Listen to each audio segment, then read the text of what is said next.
সাকিব ভাই, কেমন আছেন? এই তো ভাইয়া ভালো আছি। আপনি কেমন আছেন? আমি আলহামদুলিল্লাহ ভালো আছি। তারপর আপনার দিনকাল কেমন যাচ্ছে? আলহামদুলিল্লাহ ভাইয়া, it's going great so far.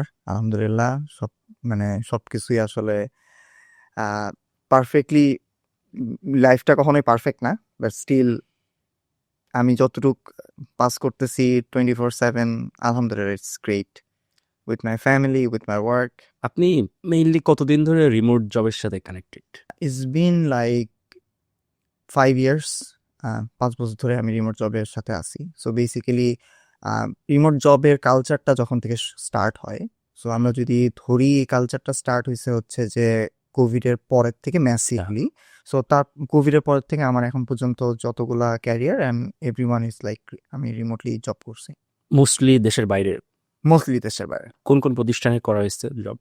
So basically আমি সিঙ্গাপুরে জব করছি, it's a health tech company ছিল। দেন একটা ইউএস কোম্পানিতে কাজ করছি, ওটা এআই কোম্পানি ছিল। এখন এনসেভের সাথে আছি, এটা একটা ইউকে বেস কোম্পানি, বাংলাদেশে বসেই কাজ করতেছি। কোন ধরনের কাজে আপনার ফোকাস বেশি? সো মেইনলি আমি একজন হচ্ছে সিএস গ্র্যাজুয়েট।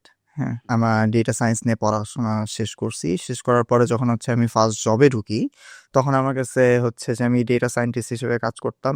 দেন এগেইন হচ্ছে যে as in a startup you need to put multiple hats, right?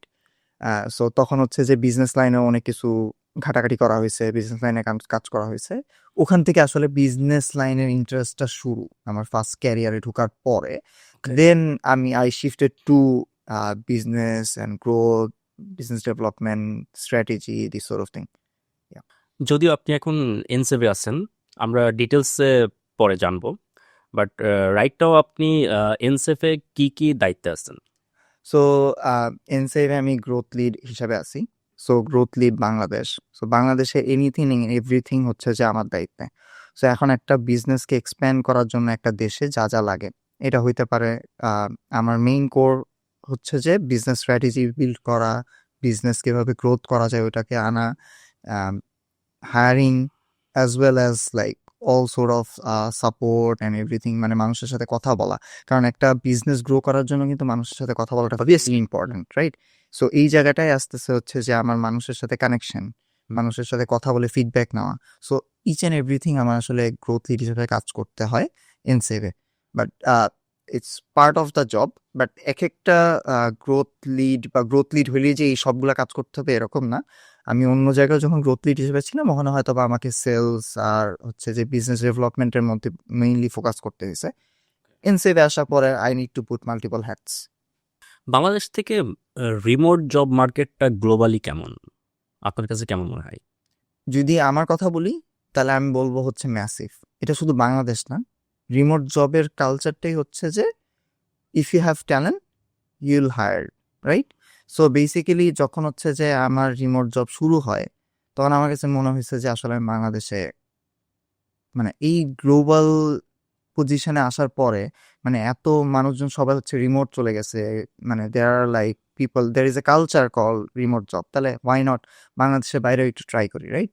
So ওইখান থেকে হচ্ছে যে চেষ্টাটা শুরু করা, অ্যান্ড দেখছি যে আমি হইতে পারে যে it will take time longer than like একটা ইউজুয়াল বাংলাদেশে একটা মানুষজন ক্যান্ডিডেট যদি আসলে জব খোঁজা শুরু করা, হয়তো বা 1-2 মাস বা 3 মাসের মধ্যে পেয়ে যাচ্ছে। একটা রিমোট জব খোঁজার জন্য হইতে পারে আপনাকে 5 থেকে 6 মাস আপনাকে হচ্ছে ব্ল্যাঙ্ক থাকতে হবে, but there is opportunity, right? So এখানে অনেকগুলো জিনিস ফিট করতে হয় একটা রিমোট জবের ক্ষেত্রে।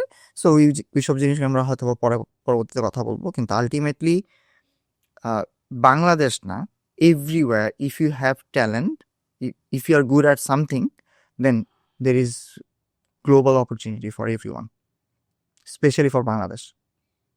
এই মুহূর্তে আপনার কি মনে হচ্ছে যে কোন কোন স্কিলগুলা এই মুহূর্তে বেশি ডিমান্ডিং ওয়ার্ল্ড ওয়াইড রিমোট জবের ক্ষেত্রে? সো মানুষজন হচ্ছে যে এই কোশ্চেনটা আমাকে বারবার করে, রাইট? যে ভাই আমি তো হচ্ছে যে কোডিং করি, বা আমি হচ্ছে যে সফটওয়্যার ইঞ্জিনিয়ার, আমি কি রিমোট জব পাবো কিনা? বা আমি বিজনেস করি, কারণ বিজনেস জিনিসটা হচ্ছে যে খুব হ্যান্ডস অন একটা ব্যাপার। সো আমি বিজনেস লাইনে আছি, আমি কি রিমোট জব পাবো কিনা?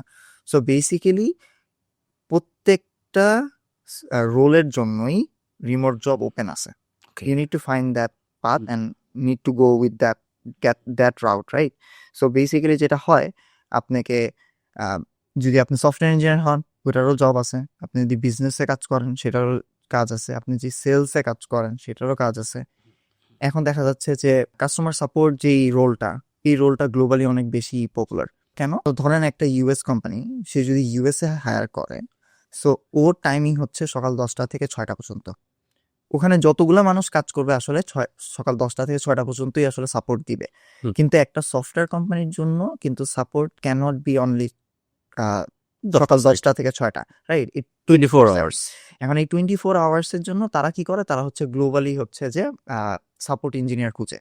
সো এই সাপোর্ট ইঞ্জিনিয়ার যখন সাপোর্ট ইঞ্জিনিয়ার হইতে পারে, সাপোর্ট কাস্টমার সাপোর্ট হইতে পারে, সো এইগুলো যখন গ্লোবালি করে ফেলে তখন দেখা যায় যে টাইম জোনের মধ্যে ডিফারেন্স এসে পড়ে এবং বেসিক্যালি ওই টাইম জোনের মধ্যেই আপনার মানুষজন হচ্ছে যে হয়তোবা সে একজন ইউএসএ তে জব করতেছে, সো এই ইউএসএ তে জব করার সময় কিন্তু সে এখান থেকে হচ্ছে যে ইন্ডিয়া বা বাংলাদেশ থেকে হচ্ছে যে সে জবটা পাইছে।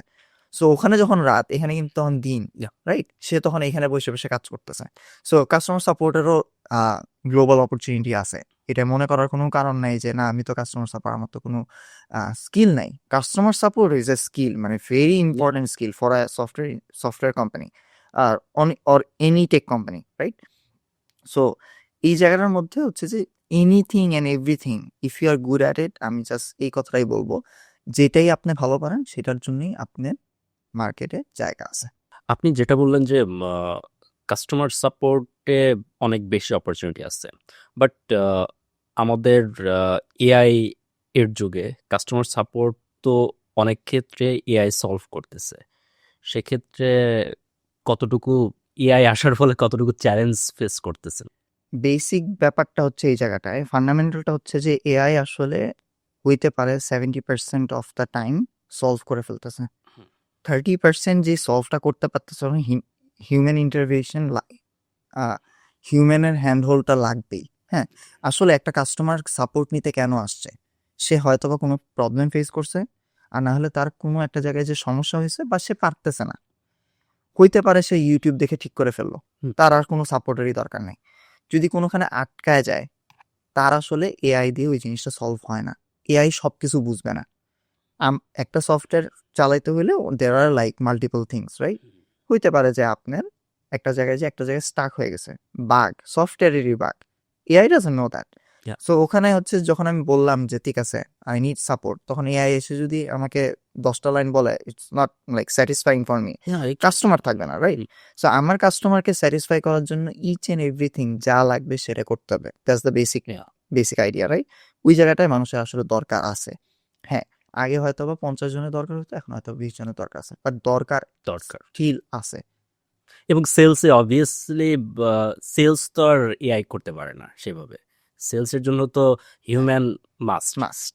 হ্যাঁ, বিটুবি সেলসে যদি আপনি যান, বিটুবি সেলস হচ্ছে যে ধরেন আপনি একটা বিজনেসের কাছে সেল করতেছেন, এআই কি করবে? নাথিং। হ্যাঁ, ওই দিন শেষে হিউম্যান টু হিউম্যান যেই connection, human to human physical meeting করতে যায় বিটুবি বিজনেসের সময়। কেন যায়? মানে লিটারেলি যদি হচ্ছে যে এমন হয় যে হচ্ছে যে ঠিক আছে আমি একটা ইউএইতে বা দুবাইতে একটা আমার বিজনেস অপরচুনিটি আছে, আমি তো অনলাইনে করলেই পারি, আমার তো ফ্লাই করার দরকার নেই, কিন্তু মানুষজন ফ্লাই করে দুবাইতে ওই মিটিংটা করার জন্য, because it's a big deal. ওখানে কানেকশনের ব্যাপার আছে, তোমাকে আমার পার্সোনালি চিনার ব্যাপার আছে, বিগ ডিলের জন্য কিন্তু মানুষজন ফ্লাইও করতেছে। সো ইটস নট অলওয়েজ যে আমি হচ্ছে যে রিমোটলি সবকিছু করে ফেলতেছি। হিউম্যান ইন্টারভেনশন, হিউম্যান কানেকশনের একটা বড় একটা ফ্যাক্টর, যেটা কখনো এআই আমার কাছে মনে হয় রিপ্লেস করতে পারবে না।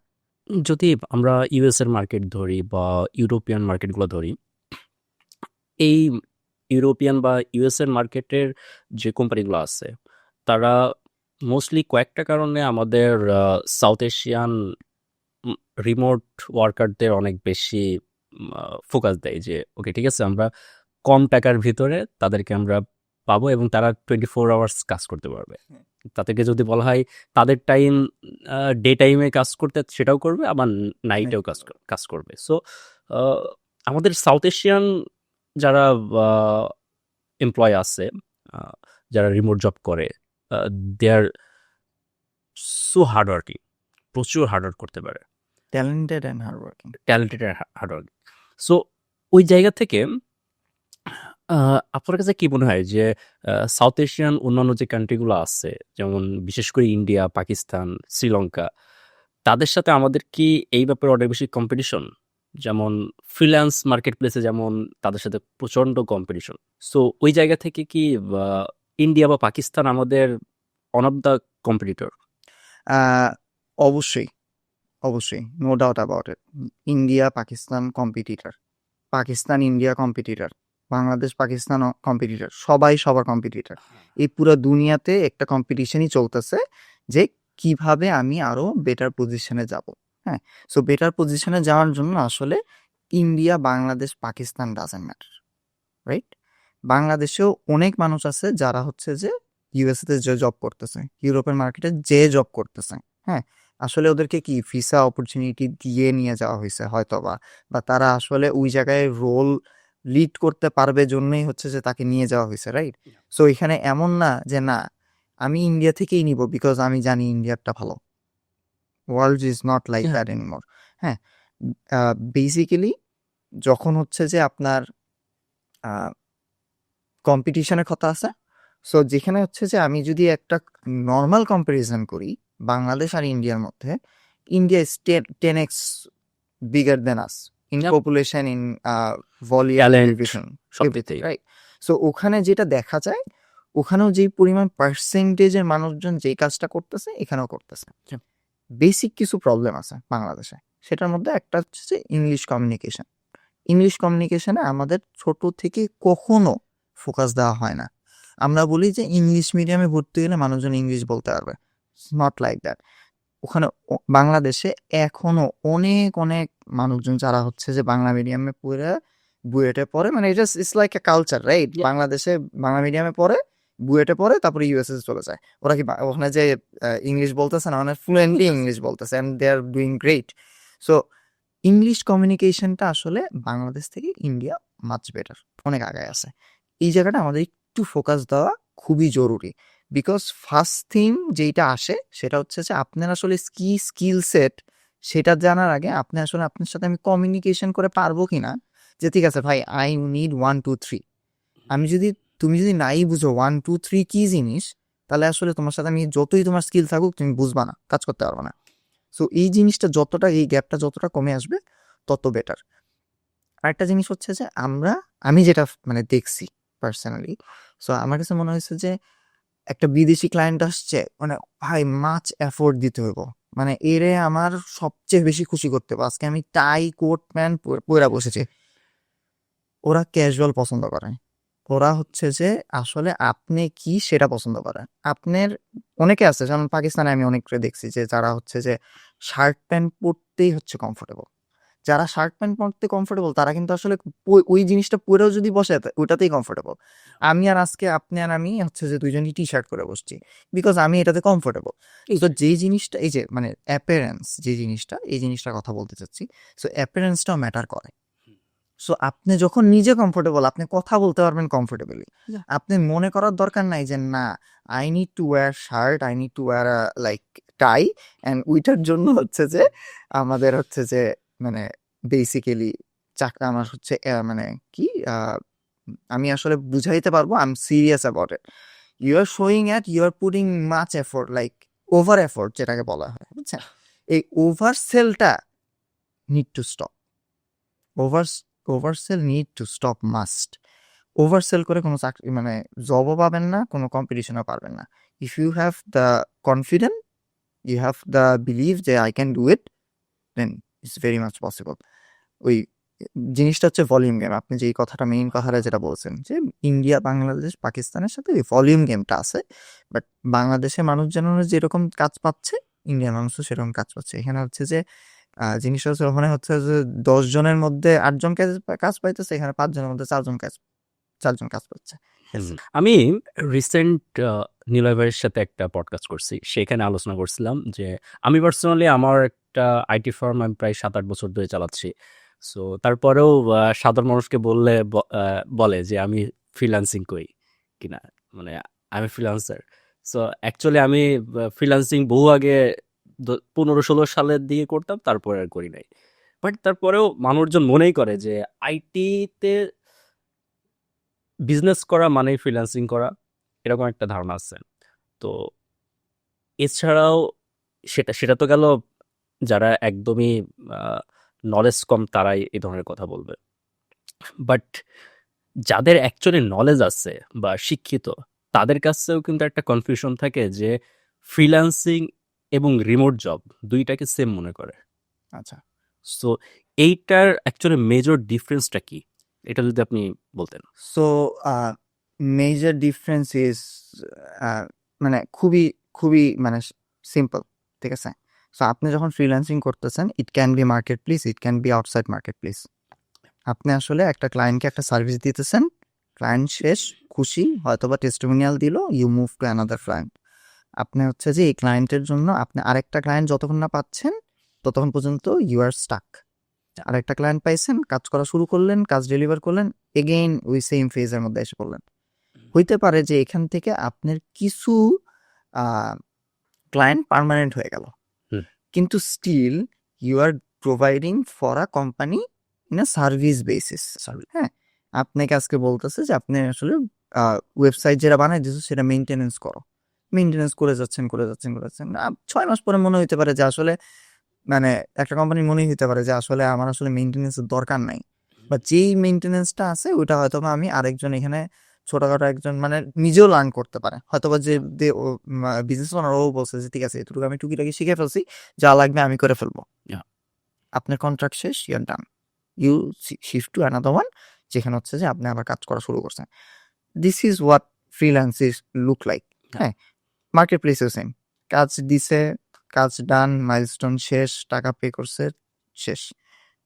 আউটসাইড মার্কেট প্লেসে কথা বলা, রিমোট ওয়ার্কটা ইজ ডিফারেন্ট। মানে বাংলাদেশে আপনি যখন হচ্ছে যে একটা চাকরি করতে চান, আপনি আসলে ওর আন্ডারে চাকরি করেন। So remote job is a job, full time job. Full time job. হ্যাঁ, সো এটার সাথে ওটার ডিফারেন্সটা হচ্ছে যে আপনি আসলে মান্থলি বেসিসে স্যালারি পাবেন, আপনি মান্থলি বেসিসে কাজ করবেন, আপনার এই রোল বা এই কাজ করা লাগবে, অ্যান্ড ইউ ওনারশিপ নিয়ে ওইটা কাজগুলো করবেন। এই ওনারশিপ ব্যাপারটা কিন্তু মানে দুই জায়গায় আছে কমন, মানে এই জিনিসগুলো দুই জায়গায় কমন, বাট আলটিমেটলি আপনি একজনের আন্ডারে কাজ করতেছেন, আর একটা হইতেছে যে আপনি আসলে লিড জেন কইরা আসলে খুঁজা বের করে ওরা কনভিন্স কইরা you start working for him and then you move forward, right? That's the basic difference. Exactly. Actually এখানে বাংলাদেশের সাধারণ মানুষদের একটা মিসকনসেপশন আছে যে ফ্রিল্যান্সিং মানেই অনলাইনে ফ্রিল্যান্স ব্যাপারটাই বোঝে। বাট ফ্রিল্যান্সিং অনলাইন অফলাইন দুইভাবে হইতে পারে, অথবা IT based non IT based হইতে পারে, হ্যাঁ, রাইট? সো অবশ্যই। এই ব্যাপারটা সবার অবভিয়াসলি জানা উচিত। যে যেমন আমরা ছোটবেলা থেকে তো মানে অনেক আগে থেকে জেনে আসছি যে ফ্রিল্যান্স ফটোগ্রাফার, হুম। ফ্রিল্যান্স অমুক তমুক, যখন আসলে ফ্রিল্যান্স মার্কেট প্লেস ছিলই না, তখনও ফ্রিল্যান্সার ছিল। হ্যাঁ। সো এই ব্যাপার এই ব্যাপারটা কিন্তু আছেই। এটা সবসময় থাকবে ভাই, আমার কাছে যেটা মনে হয়, রাইট? Exactly. ধরেন আপনি যে এক্সাম্পল দিলেন ফটোগ্রাফার স্টুডিও, ফটোগ্রাফার, আমার কিন্তু ফটোগ্রাফার ডেইলি দরকার নেই।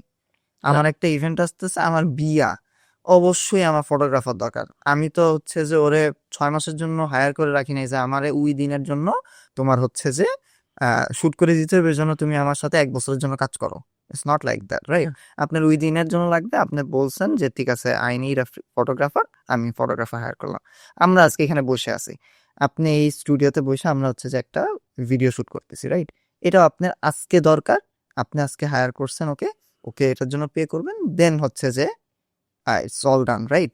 Yeah. ইটস অল ফ্রিল্যান্সিং এর মধ্যেই পড়ে, ফ্রিল্যান্স ওয়ার্ক যেটাকে বলে। হ্যাঁ, আমি আজকে পাইছি, আই ক্যান, আমার জন্য ইজি, এত হ্যাসেল নাই। আরেকজনের জন্য ইজি যে ঠিক আছে I can sell this thing to multiple people, right? আমার গ্রামের বাড়ি হচ্ছে যশোরে, ঠিক আছে? তো আমি গ্রামেরই ছেলে। সো আমাদের এলাকাতে যখন ধানের মরশুম হয়, তখন ধান কাটার জন্য আসলে ওই লোকজন পাওয়া যায় না, ঠিক আছে? তো আমাদের পাশের জেলা হচ্ছে সাতক্ষীরা। তো সাতক্ষীরার থেকে ওই যখন ধান কাটার যে মরশুমটা শুরু হয়, সিজনটা শুরু হয়, তখন সাতক্ষীরা থেকে ট্রাক ট্রাক মানুষজন আসতো আমাদের এলাকাতে, আমাদের জেলাতেই এখনো আসে। যে কারণ ওদের ওই সাইডে ওইভাবে ধান টান হয় না, আচ্ছা প্রচুর কম হয়, কারণ ওদের জমিগুলো এত উর্বর না, ঠিক আছে। সো আমাদের অঞ্চলটা খুবই উর্বর জমি, দ্যাটস ওয়াই ধান টান বা সবজি টবজি প্রচুর হয়। সো যখন সিজন আসে, তখন ধান কাটার সিজন আসে, তখন তারা আমাদের এলাকাতে এসে কন্ট্রাকচুয়ালি কাজ করে। কাজ করে সো অ্যাকচুয়ালি তারাও কিন্তু ফ্রিল্যান্সার, হ্যাঁ রাইট? একদম ডেফিনেটলি ডেফিনেটলি এবং তারা যদি কোথাও জব করে, সেটা full time job. So basically ওই যে আমরা ধরেন ঢাকা শহরে কয়েকটা মোড়ে দেখি যে মানুষজন হচ্ছে যে কোদাল আর হচ্ছে যে ইয়া নিয়ে হ্যাঁ, আছে রাইট। সো বেসিক্যালি ওরা আসলে কি করতেছে ওখানে ওখানে দাঁড়ায় হচ্ছে লিড জেন করতেছে। সো এই লিড জেন থেকে হচ্ছে যে ও একটা কাজ পাইলে হচ্ছে ঠিক আছে আমার 10 দিনের জন্য তোমার লাগবে তুমি আসো। ও লিড বাইর করছে, লিড বাইর করে ও কাজে গেছে, আবার কাজ শেষে পরে ও ওই জায়গায় ফেরত, exactly. Right? Kind of like freelancing, but yeah মানে ফ্রিল্যান্সিং যারা করে আমি ওই জায়গাটায় মানে অবশ্যই বলতে চাচ্ছি না যে তুমি আর ও সেম জায়গায়, ট্যালেন্টের অবশ্যই দরকার আছে।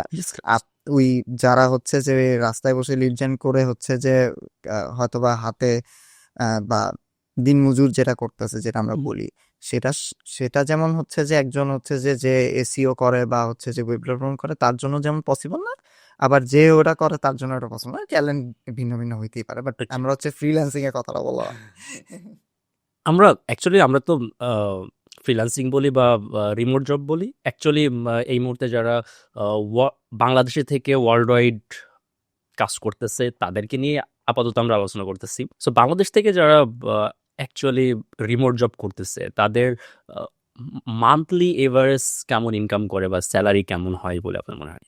রিমোট জবের ক্ষেত্রে it can vary, right? Entry level, mid level, senior level হইতে পারে। সো আমরা হচ্ছে যে কয়েকটা প্যাটার্ন দেখি।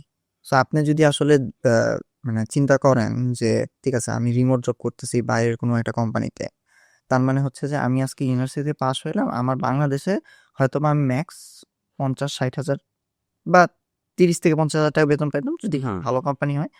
তো আমি বললাম যে না, আমি এখন হচ্ছে যে যেহেতু বাইরের কোম্পানিতে কাজ করি, ইউএসতে কাজ করি, ইউএসএতে 50-50 হাজার টাকা হচ্ছে যে কত, $450, 450। $450 তাহলে হচ্ছে ঠিক আছে আমি তাহলে ওরা $450 তোদের কাছে কিছুই না, ওরা হইতে পারে যে মানে দিনেও $450 হচ্ছে যে খাবার খায়, তাহলে আমি ওরা ওটা বলবো না, আমি ওরা বলবো $2,000। হ্যাঁ, বেসিক বেসিক আইডিয়াটা হচ্ছে যে আপনি যখন আহ, আপনাকে যখন হচ্ছে বাংলাদেশ থেকে হায়ার করতেছে ও আসলে বেসিক বাগটা জানে। হ্যাঁ। হ্যাঁ, সো বাগটা যখন জানে যে ঠিক আছে আমি ওকে হায়ার করতেছি, বাংলাদেশে আসলে এন্ট্রি লেভেল স্টার্ট হয় 30 থেকে 50।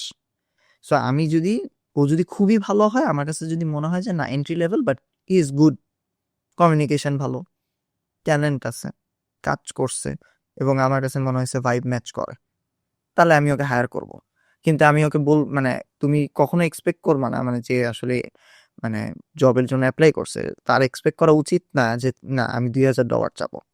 It's not gonna work like that. হ্যাঁ, তুমি হয়তো বা স্টার্টিং 50-60 বলতে পারো, হ্যাঁ, যেখানে তুমি হচ্ছে কমফোর্টেবল। রিমোট জব এমন না যে আপনি কিন্তু বাসায় বসে কাজ করতেছেন, আপনার কিন্তু হচ্ছে যে কোনোখানে যাওয়া লাগতেছে না, কোনো কিছু করা লাগতেছে না, বাসায় বসে ওনারশিপ নিয়ে কাজ করবেন। সো আপনাকে ওই যে ওই কমফোর্টেবল জায়গাটাও যে দিতেছে ওইটাও আপনি চিন্তা করতে হবে। বাংলাদেশে একটা জায়গা থেকে একটা জায়গায় যাইতে 2 ঘন্টা সময় লাগে, আসতে 2 ঘন্টা সময় লাগে। Yeah. 8টার সময় রওনা দেন, 10টার সময় অফিসে বসান, 6টার সময় অফিস ছুটি হয়, আপনি 8টার সময় বাসায় আসেন। সো 12 ঘন্টা কাজের জন্য আপনাকে যেই টাকা দিতেছে, 2 ঘন্টা যে জামে পড়ে থাকেন ওটার জন্য অনেক বেশি টায়ার্ড লাগে।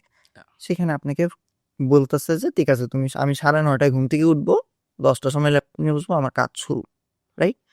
সো ওই জায়গাগুলো চিন্তা করে আপনাকে একটা স্যালারির অ্যামাউন্টটা বলতে হবে, এবং বেসিক আইডিয়াটা যারা আসলে হায়ার করতেছে বাংলাদেশে তাদের ওই বেসিক লাইনটা জানা আছে যে এন্ট্রি লেভেল হলে এরকম হয়, মিড লেভেল হলে এরকম হয়। Opportunity is if you are if you are doing great in one company, আপনার গ্রো করার অনেক অপরচুনিটি থাকে। আপনি মিড লেভেল থেকে শুরু করছেন বা এন্ট্রি লেভেল থেকে শুরু করছেন, আপনি মিডে যাবেন, সিনিয়রে যাবেন, স্যালারি ডাবল ট্রিপল হইতে পারে আপনার। হ্যাঁ, এমনও এমনও আমি অনেক কোম্পানি দেখছি যাদের সাথে হচ্ছে যে আমার কাছে মনে হয়েছে যে ঠিক আছে I need to start my remote career, right? আমি স্টার্ট করার জন্য আমার যেটুক লাগবে অতটুকু আমি নিছি। নেওয়ার পরে আমি ধরেন 6 মাস 8 মাস 1 বছর কাজ করছি। কাজ করার পরে আমি আসলে মনে হয়েছে যে আমি আমার সিইও বা আমার উপরে যে আছে তার সাথে ডিরেক্ট কথা বলি যে ঠিক আছে, are you happy with my work? If you are happy with my work, where do you see me in 5 years? যে ঠিক আছে, আমি ভালো করতেছি, আমি বুঝতেছি আমি ভালো করতেছি, কিন্তু আসলে সবারই তো ভালো হওয়া লাগবে, রাইট? অবভিয়াসলি। এই জায়গাটা থেকে যখন আমি কথা বলতে গেলাম তখন ও বললো যে না, I see a future here for you, right? যদি এটা বলে তার মানে হচ্ছে যে আপনি গ্রোথ অপরচুনিটি আছে এই সেম কোম্পানিতেই। তখন আপনি বললেন যে ঠিক আছে, তোমার যদি মনে হয় যে আমার এরকম এরকম স্যালারি হলে আমার জন্য একটু কমফোর্টেবল, তুমি যদি একটু কনসিডার করো, ইউ ক্যান ডু দ্যাট। এই যে ফার্স্টের যে কথাটা থেকে আমরা এই জায়গাটা আসতেছি, এই যে এই কথাটা বলাটা, কমফোর্টেবল ব্যাপারটা, এই যে আমরা আজকে দুইজন দুইটা টি শার্ট পরে বসে আছি, কমফোর্টেবলি কথা বললে, সত্য কথা বললে কোনো সমস্যা নেই, Yeah. As long as your transparent. আমার নিড নাই, কিন্তু আমার একটু বেতন বেশি লাগবে, এটাও বলেন যে ভাই আমি জানি তুমি যদি আমাকে না বাড়াতে চাও ইটস ফাইন, বাট তুমি যদি বাড়ায় দাও তাহলে আমার জন্য একটু কমফোর্টেবল হয়। Yeah. এই ট্রান্সপারেন্সিটা, এই মানে ট্রুথফুলনেস যেটাকে বলে, মানে সত্য কথা বলা, যেটাই আছে সেটাই কমফোর্টেবলি আমি বলতেছি, এটাও একটা বড় ইম্পর্টেন্ট পার্ট কমিউনিকেশন, যে ট্রান্সপারেন্সি থাকা। সো যারা আসলে জব খুঁজতে যাচ্ছে তাদের জন্য ওই জিনিসটা মাথায় রাখা উচিত ফার্স্ট অফ অল, যে আমি আসলে বেসিক স্যালারি যেটা সেটাই আস্ক করা উচিত। সেটাই আস্ক করা উচিত। Start and then do great. And আলহামদুলিল্লাহ, মানে আমি যতজন দেখছি বাংলাদেশের থেকে রিমোট জব করতেছে, বা আমি যতজনকে চিনি, বাংলাদেশ না শুধু বাইরেও, দে আর ভেরি হার্ড ওয়ার্কিং। হ্যাঁ, এই জিনিসটা আসলে দেখে অনেকগুলো কোম্পানিতে আমি দেখছি যে টাইম বেঁধে দেয়, যে তুমি যখন অফিসে বসবা ক্লক শুরু করবা দেন, বাট মোস্ট অফ দ্য, আমি যে কোম্পানিগুলোতে কাজ করছি একটা তো ছিল না, আমি মোস্ট অফ দ্য মানুষেরও এই জিনিসটা দেখি না। সো ওনারশিপ নিয়ে কাজ করাটা, এটা সবাই আসলে খেয়াল করতে পারে, তুমি দুনিয়ার যে জায়গায় থাকুক না কেন। আর হচ্ছে যে ট্রান্সপারেন্সি থাকা, ঠিক আছে আমি 6 মাস কাজ করছি, নাও আই ক্যান প্রুভ, ওরাও এখন জানে যে না ওরে দিয়ে কাজ হয়। যখন তোমাকে ইন্টারভিউ নিছে তখন কিন্তু তোমার মুখের কথাই নিছে, Yeah. তারপরে তুমি হচ্ছে 6 মাস ধরে কাজ ডেলিভার করছো, তুমি বুঝছো যে না, I am also comfortable working with them, they are also comfortable working with me. Now ask for something, whatever it fits you or whatever you are comfortable with. It's very straight forward.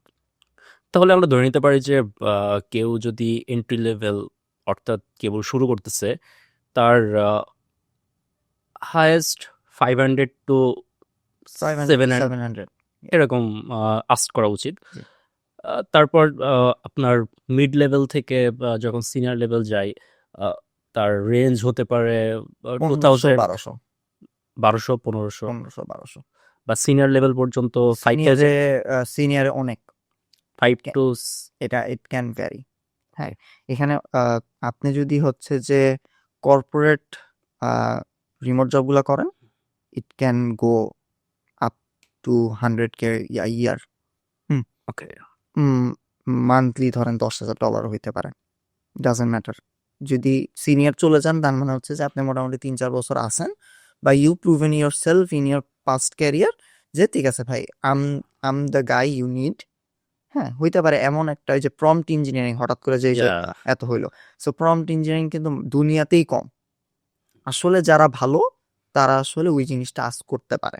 এখন ধরেন আপনি যদি ওইটাও না হন, entry level থেকে শুরু করে আপনি আজকে সিনিয়রে, আপনার স্যালারি মিডের পরে আসলে কোনো নাই, you already proven yourself যে ঠিক আছে I can do this and I am very good at it, then আসলে স্যালারির কোনো বাউন্ডারিটা নাই।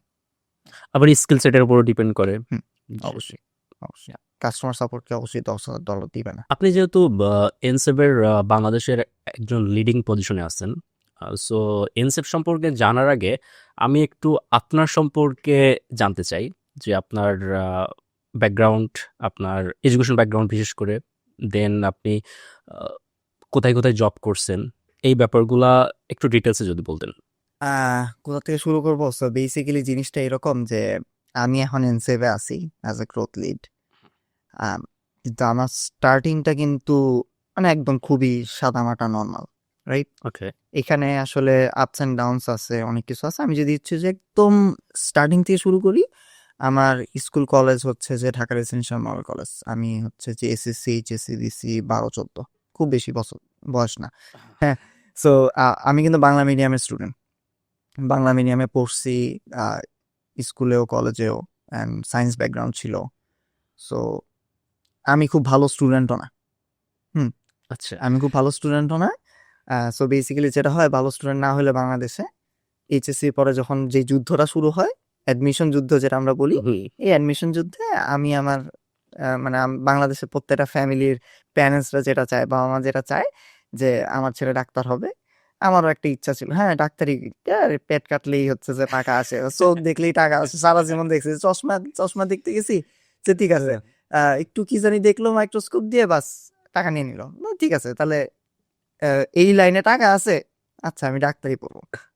সো অ্যাডমিশনে গেলাম, একটা জায়গা হয় নাই, নট আ সিঙ্গেল ওয়ান, কোথাও হয় নাই। কোথাও হয় নাই। সো যেহেতু হয় নাই, তাহলে হচ্ছে যে আরেকটা রাস্তা বের করতে হবে। যেহেতু আমি হচ্ছে যে অ্যাডমিশনের কিন্তু একটা ব্যাপার আছে, যদি আপনি ইঞ্জিনিয়ারিং পড়েন তাহলে you have like multiple options, right? Hmm. আপনি বুয়েটও যেতে পারেন, আপনি হচ্ছে ঢাকা ভার্সিটিতেও ভর্তি হতে পারেন, বা ইউনিভার্সিটিগুলোতে ভর্তি হতে পারেন। আর মেডিকেল লাইনে একটা ডিফারেন্ট লাইনে চলে যায়, যেখানে হচ্ছে শুধু মেডিকেলের জন্য পড়তে থাকো, বায়োলজি বায়োলজি বায়োলজি। আর বায়োলজির কিছুই বুঝতাম না, কেন আমি ডাক্তারি পড়তেছি আল্লাহ জানে। সো বেসিক্যালি তারপরে হচ্ছে যে ওখান থেকে কিছু হয় নাই। দেন চিন্তা করি যে ঠিক আছে, আমি হচ্ছে যে বাইরে চলে যাব। বাসা থেকেও বললো যে ঠিক আছে বাইরে চলে যাও, কি পড়বা? তো ওখানে তো সবচেয়ে ট্রেন্ডিং জিনিসপত্র 2014-15 সালে, হ্যাঁ, কম্পিউটার সায়েন্স পড়বো। ঠিক আছে, তো আমি হচ্ছে কম্পিউটার সায়েন্স পড়ার জন্য আমি হচ্ছে যে মালয়েশিয়াতে চলে যাই। আমার ওখানে ব্যাচেলার, ওখানে আমার স্টার্ট। সো আমার আসলে লাইফের যে শিফটটা, হুম। আমি ফার্স্টেই বললাম যে I am not a good student. পারি, অঙ্ক পারি, আর বাকি কিছু পারি না। অঙ্ক টঙ্ক খুব ভালো পারি। সো আলটিমেটলি ওই জায়গা থেকে হচ্ছে যে আমার কম্পিউটার সায়েন্সের জার্নি শুরু। আমার শিফটটা আসছে আসলে বাইরে যাওয়ার পরে, আমার জন্য বেসিক্যালি। এটা আমি আমার কথাই যদি বলি, হুম। এক একজনের এক এক সময় শিফট আসতে পারে।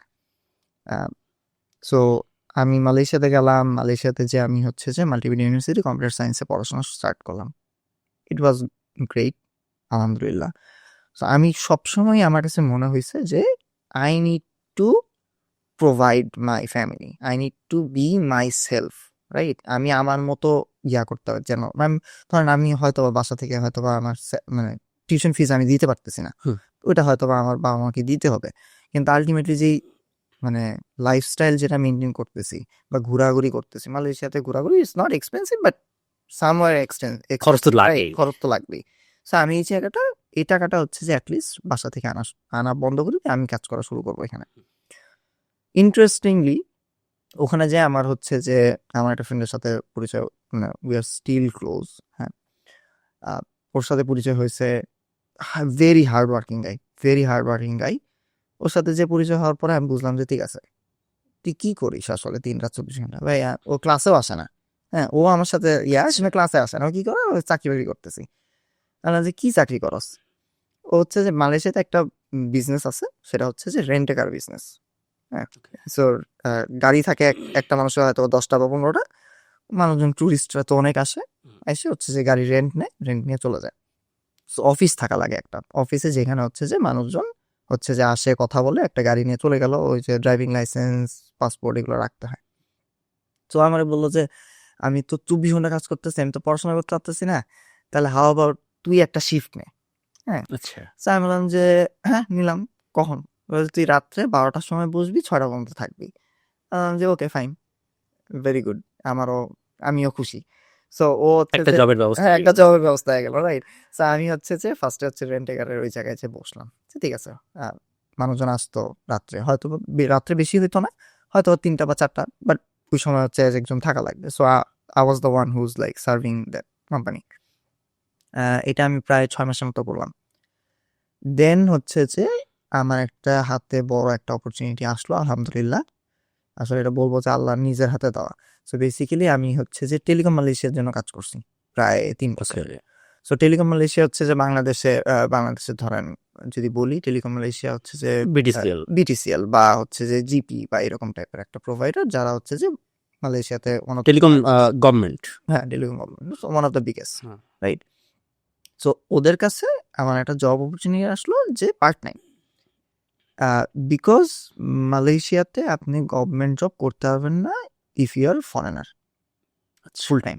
সো আমি বললাম যে ঠিক আছে পার্ট টাইম মানে পার্ট টাইম, শুরু করি, কোনো না নাই, শুরু করলাম। সো ইটস লাইক আপনার রাত 8টা থেকে সকাল 8টা পর্যন্ত 12 ঘন্টা শিফট।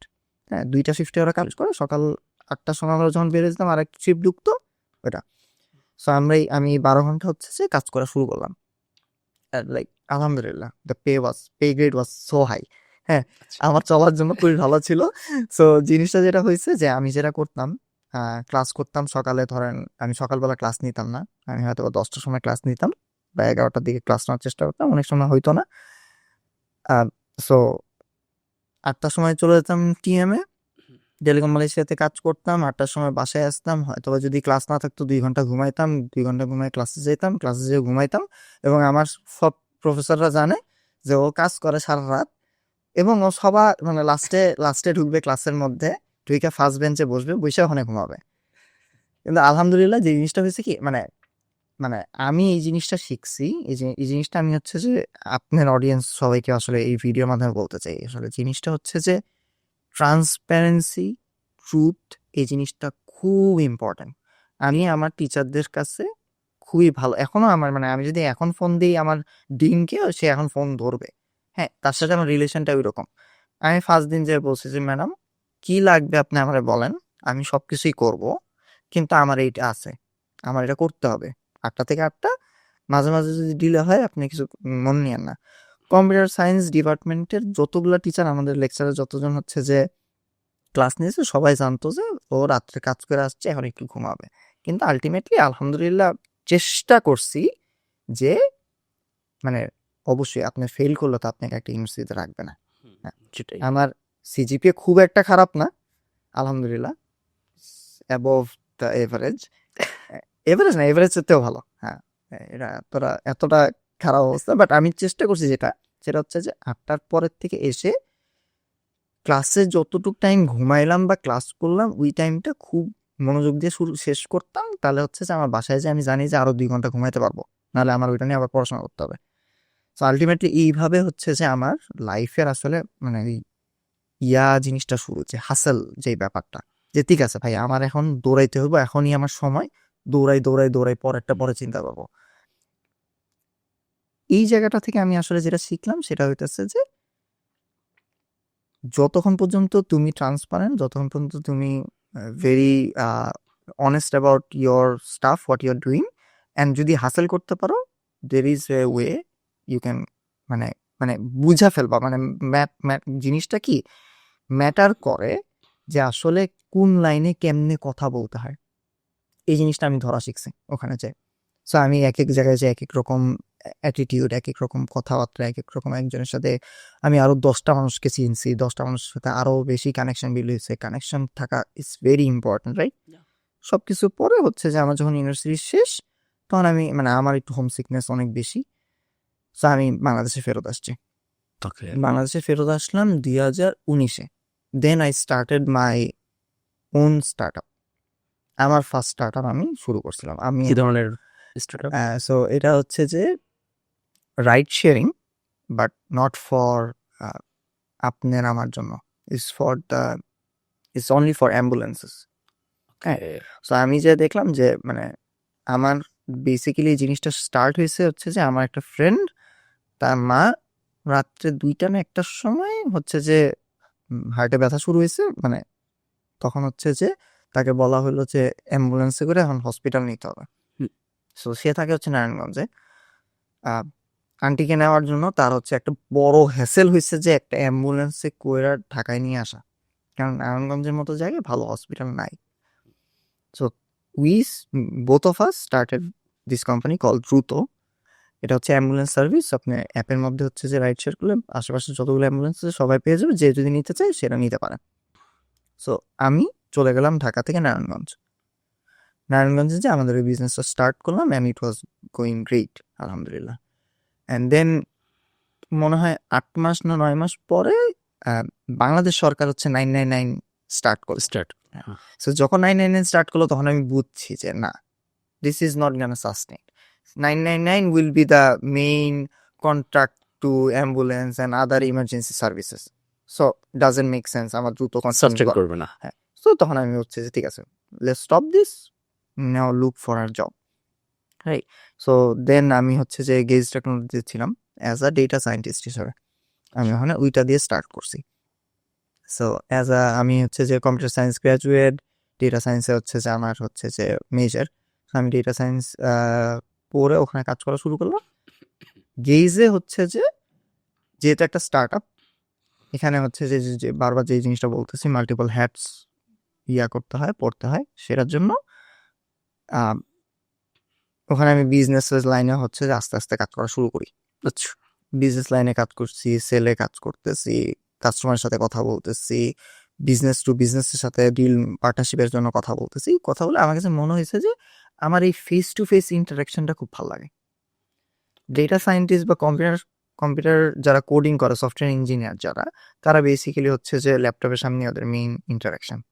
আর বিজনেস লাইনটা হচ্ছে যে ফেস টু ফেস ইন্টারাকশন। আপনি হিউম্যান ইন্টারেকশনটা বেশি। হ্যাঁ, মানে হচ্ছে যে আসলে আপনি মানুষের কাছে যাইতে হবে, মানুষের কথা শুনতে হবে, মানুষের কাছে সেল করতে হবে। নিশ্চয়ই। ওই জিনিসটা আমার ভালো লাগা শুরু করছে। Then actually I shifted to this business line basically. তো guys as a startup ওটা বন্ধ হয়ে যায় 2021-এর এন্ডে। টাইম লাইনটা খুব একটা মনে পড়তেছে না, বাট 2021-এর শেষে বন্ধ হয়ে গেল। তারপরে আমি হচ্ছে যে চিন্তা করলাম যে তখন থেকে আমার হচ্ছে যে আমি কিন্তু গেইজেও হচ্ছে যে রিমোটেই করছি, বিকজ তখন কোভিড হিট করছে বাংলাদেশে। তারপরে হচ্ছে যে আমি চলে গেলাম হচ্ছে যে ঠিক আছে, যেহেতু রিমোট জব করছি আর এখনো রিমোট জবের একটা বড় স্পেস আমি দেখছি সব জায়গায় বুম বুম করতেছে, সো লেটস ট্রাই বাইরে, বাংলাদেশে জব করব না। দেন অ্যাপ্লাই করা শুরু করলাম। অ্যাপ্লাই করে অ্যান্ড দেন 4-5 মাস পরে যে আমি হচ্ছে যে Alem Health it's a YC company as well. So YC কোম্পানির বিস্তারিত হয়তো আমি পরে দিলাম, বাট অ্যালাম হেলথ একটা হেলথ টেক কোম্পানি। এটার মধ্যে আমি সিঙ্গাপুরে হচ্ছে জব পাইলাম, ওখানে আমার কাজ করা শুরু করলাম। আমরা হেলথ কেয়ার ফ্যাসিলিটি যেগুলো হসপিটালগুলো, সেগুলোর জন্য আমরা সার্ভিস দিতাম। সো এটা হচ্ছে যে আমার ফার্স্ট বাংলাদেশের বাইরে রিমোট জব। তারপরে ওখানে আমি প্রায় 1.5 বছর 2 বছর মতো কাজ করি। Then I shifted to a US company. এই ইউএস কোম্পানিতে শিফট করার কারণটা হচ্ছে যে basically health tech is very professional and মানে আমার ভাইবের সাথে ম্যাচ করতেছে না। যেখানে আমি আসলে কমফোর্টেবল না মানুষের সাথে কথা বলে, আমার কাজই হচ্ছে মানুষের সাথে কথা বলা, কিন্তু এদের সাথে আমার আসলে কথা বলে ভালো লাগছে না। বললাম যে ঠিক আছে, I need to change, right?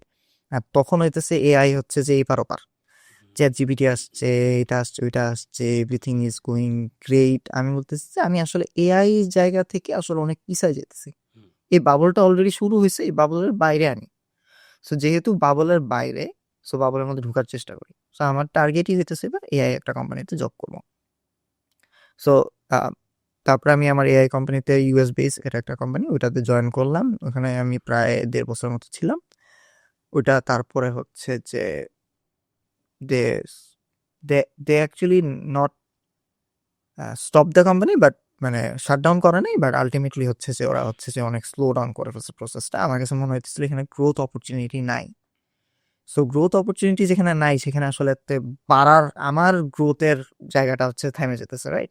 আমি চিন্তা করছি যে okay, let's switch to another one. Then হচ্ছে যে আমার আসলে এনসেফকে খুঁজে পাওয়া। এনসেফও কিন্তু একটা ওয়াইসি কোম্পানি। সো এই কোম্পানিতে আমি জয়েন করছি এপ্রিলে, অ্যান্ড দেন এপ্রিল থেকে এখন পর্যন্ত অ্যাজ আ গ্রোথ লিড কাজ করতেছি। আপনি যেহেতু আপনি বললেন যে আপনি বেশ কয়েকটা কোম্পানিতে জব করছেন, আমাদের এখানে রিমোট জবের ক্ষেত্রে কয়েকটা মিথ প্রচলিত আছে। তার ভিতরে সব থেকে কমন যে ব্যাপারটা আছে সেটা হচ্ছে যে ইংলিশে দক্ষতা, কমিউনিকেশন স্কিল। সো সেক্ষেত্রে ইংলিশে দক্ষতাটা কেমন থাকা উচিত? আপনি যে কথাটা বলতেছেন যে একটা রিমোট জবের ক্ষেত্রে কিছু মিথ আছে, তার মধ্যে একটা হচ্ছে যে খুব ভালো ইংলিশ পারা লাগবে। যদি আসলে চিন্তা করেন যে কমিউনিকেশন, ইংলিশ কমিউনিকেশন জিনিসটা আসলে কি, কমিউনিকেট করতে পারেন কিনা, এখন আপনি একদম সফটওয়্যার ইঞ্জিনিয়ার, আপনার কাজ হতেছে দিন রাত 24 ঘন্টা কোড করা। হুম, আপনি কিন্তু সেল করতেছেন না আরেকটা মানুষের কাছে যে। সো আপনার জবে আপনাকে বললো যে ঠিক আছে তুমি আমার সাথে কমিউনিকেট করতে পারতেছো, যে আপনার যে কয়েকটা পয়েন্ট, যে জিনিসটা হচ্ছে যে আমি হয়তো রিটেনে ভালো, হয়তো আমি কমিউনিকেশনে ভালো, অথবা আমি 2 জায়গায় ভালো। হ্যাঁ, বা রিটেনে ভালো, কথা খুব একটা বলতে পারি না, লিখে দিতে পারবো, যা লাগবে সব লিখে দিতে পারবো। যা লাগবে আমি লিখে দিতে পারবো না, কিন্তু মুখে যদি আমাকে বলতে পারো তাহলে আমি সব মুখে বলতে পারবো। আর না হলে দুইটাই ভালো। এখন ধরেন সফটওয়্যার ইঞ্জিনিয়ার যে আছে তার আসলে অফিসে ওই টেক্সট কালচারটা আছে, রিটেন কালচারটা আছে। যদি রিটেন কালচার থাকে তাহলে হি ইজ গুড, রাইট? তার কাজ হইতেছে যে ঠিক আছে আমি এই কাজ করছি, এটা আমার কাজ, এটা পরের দিন করব, এটা আমার টাইম লাইন, এটা হচ্ছে sprint, everything documented, everything is written. ও ওদের মানে ওইখানে যে যদি ইউএস কোম্পানি হয় বা ইউরোপের কোন কোম্পানি হয়, ওদের সাথে কমিউনিকেশন ইংলিশে রিটেনেই হইতেছে most of the time, he is good with it, fine, okay. কোনো প্রবলেম নাই। এখন ধরেন আপনি হচ্ছে যে suppose you are in a business line বা গ্রোথ লাইনে আছেন, যেখানে হচ্ছে যে আপনার সেল করতে হইতেছে B2B বা B2C। এই জায়গায় এসে যখন আপনি দেখতেছেন যে B2B বা B2C তে যখন আপনি কথা বলতে গেছেন, এখন আপনি হচ্ছে যে good at writing English, not spoken English আপনি ভালো না, তাহলে আসলে ওই জায়গাটা আপনার কাছে it's not a fit for you.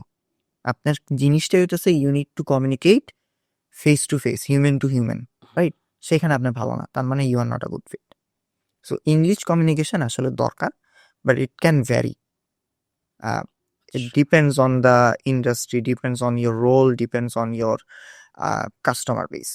হ্যাঁ, এখন ধরেন আপনি সেল করেন ইউএস ক্লায়েন্টের কাছে, শুধু ইউএস ক্লায়েন্টের কাছে, you are not a global company, US এর একটা কোম্পানি ইউএস এর ক্লায়েন্টের কাছেই বেচে। সো ইউএস এর ক্লায়েন্ট কাছে যদি আসলে সেল করতে হয়, তাহলে হচ্ছে যে বাংলাদেশে আমার হয়তোবা তারা হায়ার করবে না, বিকজ ওর যতই কমিউনিকেশন ভালো হোক না কেন, যদি আসলে ইউএস এর ক্লায়েন্টের কাছে বেচা হয়, ধরেন বাংলাদেশের কোনো মানুষের কাছে যদি বেচা হয়, একজন বিদেশিরা নিয়ে এসে ইংলিশে কথা বলাবে না, বাংলায় একজন যে আসলে কথা বলবে। ওই যে টোন যেটা, সেই টোনটা থাকা দরকার আছে। ইউরোপে ধরেন বিভিন্ন দেশে বিভিন্ন ল্যাঙ্গুয়েজ চলে, ওই ল্যাঙ্গুয়েজগুলো আসলে ডিপেন্ড করে। মানে ইটালির কোনো একটা জিনিস বা ফ্রান্সের কোনো একটা কোম্পানি যদি ফ্রান্সের মানুষের কাছেই বেচে, সো যতই তুমি ইংলিশ পারো না কেন, ডাজেন্ট ম্যাটার, তোর কাছে আসলে ওই মাতৃভাষা, মাদার ল্যাঙ্গুয়েজ যেটা বলে, মাদার টাং, ওই জিনিসটা আসলে ম্যাটার করে। সো ও আসলে রিমোট হায়ার যাবেও না। এক্স্যাক্টলি। আর যদি দুইটাই ভালো থাকে, দেন আলহামদুলিল্লাহ, আলহামদুলিল্লাহ, গ্রেট। হ্যাঁ, সো ওই আলটিমেটলি ইংলিশে আমাদের আসলে ফোকাস দিতেই হবে। ফার্স্টে যেটা বললাম, ফোকাস দিতেই হবে যদি আমি গ্লোবাল স্কেলে কাজ করতে চাই। হ্যাঁ, এটা কোনো বিকল্প নেই। এটার কোনো বিকল্প নাই। দেন আসতেছে হচ্ছে যে your vibe, your culture fit, right? এখন আপনি আমি তো রিমোট জবই করি, আমার কোনো কমিউনিকেশন করা লাগে না, আমি হচ্ছে যে সারাদিন টেক্সট রিপ্লাই দিতেছি আর আমি ঘুরে বেড়াইতেছি, বলতেছি কাজ হইতেছে। হ্যাঁ, এটা হলে আসলে মানুষজন বুঝে ফেলবে যে আপনি ফাঁকি দিতেছে। প্লাস হইতেছে যে ভাইব ম্যাচ করাটা একটা ইম্পর্টেন্ট, বিকজ একটা কালচার, একটা কোম্পানি যখন হয়, তখন হচ্ছে যে সবাই চিন্তা করেন যে এক মাইন্ডসেটের হবে, রাইট? যে সবাই চিন্তা করবে যে আমরা এটাকে অনেক বড় নিয়ে যেতে চাই, আমি আমার জায়গা থেকে সবচেয়ে বেস্টটা দিতে চাই, আমি সারাদিন রাত দৌড়াইতে চাই। এটা যদি কোম্পানির কালচার হয়, তাহলে আপনার ওই কালচারের সাথে ফিট হইতে হবে, ওই ভাইবের সাথে ফিট হইতে হবে, নাহলে আপনি আসলে পারবেন না লং রানে। কারণ আপনি চিন্তা করতেছেন যে আচ্ছা আমার তো 9 to 5, 9 to 5 করার পরে শেষ, তারপর পরেরটা পরে দেখবেন আমি। যদি ওরা আসলে 9 to 9 করে, তাহলে আপনারও 9 to 9 করা উচিত বলে আমি মনে করি। সো এই জিনিসগুলো আসলে একটা রিমোট জবের ক্ষেত্রে খুবই মানানসই। আর একটা জিনিস, আমরা যে ফার্স্ট 3বার থার্ড টাইম এটা আমরা উদাহরণ দিতেছি, রাইট? ওয়্যার ক্যাজুয়াল আউটফিটস, যেটাই ক্যাজুয়াল না, মানে ওয়্যার কমফোর্টেবল, কমফোর্টেবল। যেটাই আপনার কাছে ভালো লাগবে সেটাই পরেন, কোনো জাজমেন্ট নেই। আপনি যেহেতু এখন এনসেফে কাজ করতেছেন, সো এনসেফটা আসলে কি, এরা কি ধরনের সার্ভিস দেয়, এইটা যদি ডিটেলসে বলেন। সো এনসেভ একটা ফিনটেক প্ল্যাটফর্ম, ইউকে বেস, এটা একটা ওয়াইসি কোম্পানি। সো ওয়াইসি কোম্পানির যদি একটু ব্যাকগ্রাউন্ড দিই, so Airbnb is a Owaisi company. আমরা সবাই ওপেন এআই চিনি, চ্যাট জিপিটি চিনি। স্যাম অল্টম্যান ওয়াইসির কোম্পানির একটা ফাউন্ডার ছিল, ওই কম্বিনেটর। ওয়াই কম্বিনেটর যেটা বলি, রাইট?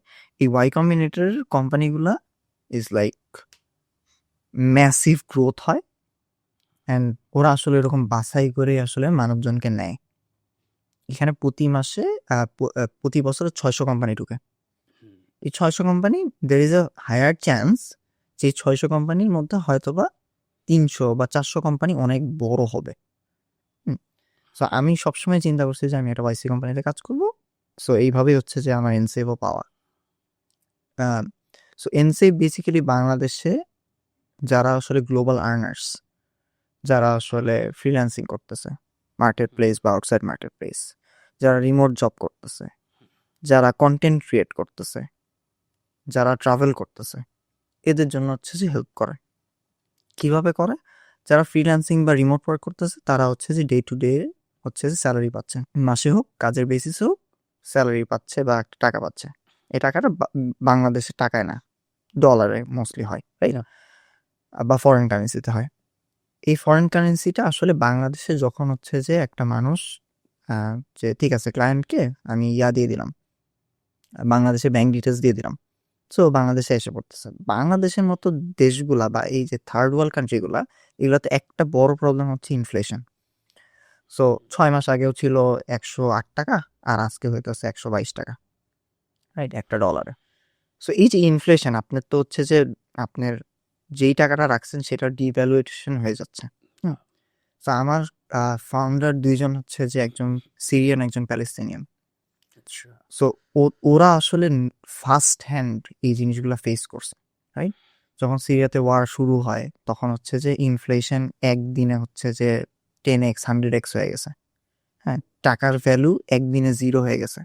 সো ও যদি আসলে এই ডলারে রাখতে পারতো, ওর কিন্তু কোনো ডিভ্যালুয়েশন নেই পৃথিবীতে, রাইট? ওই জায়গাটা নিয়ে আমরা কাজ করতেছি। ফ্রিল্যান্সার, রিমোট ওয়ার্কার যারা আছেন তারা হচ্ছে যে আমাদের এইখানে ডলার হোল্ড করতে পারবে, পাউন্ড হোল্ড করতে পারবে, অ্যান্ড দেন যখন লাগবে any MFS or banks withdraw করতে পারবে, ট্রানজাকশন করতে পারবে।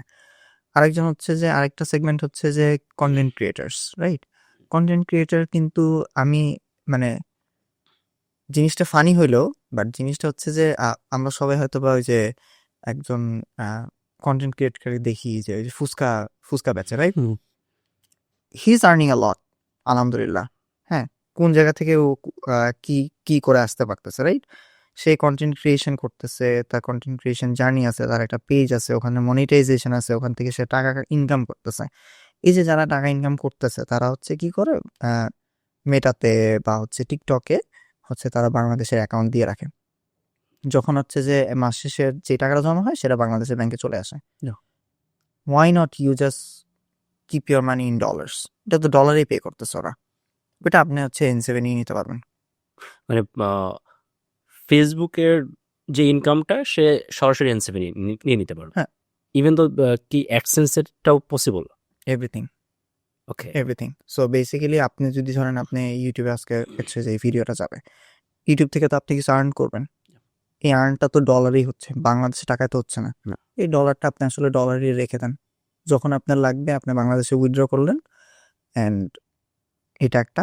আর হচ্ছে যে আপনার কাছে ডলার থাকলো বাংলাদেশে, আপনি ধরেন আজকে বাইরে যাচ্ছেন কোথাও, দেশের বাইরে, আপনাকে ডলার এন্ডোর্সমেন্ট করতে হচ্ছে, এটা করতে হবে, ওইটা করতে হবে, এক গাদা হ্যাসেল।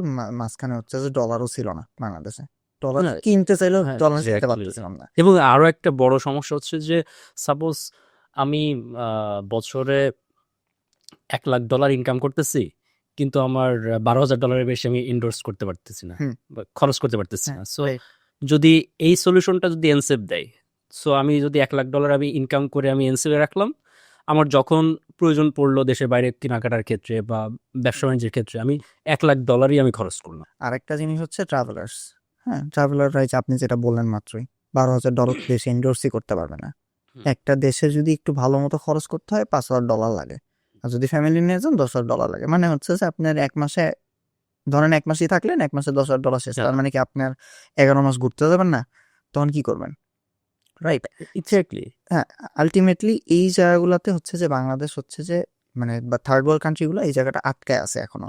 সো এই জায়গাটা থেকে আমরা হচ্ছে যে তাদেরকে হচ্ছে যে ফাইন্যান্সিয়াল ফ্রিডম দিতে চাই।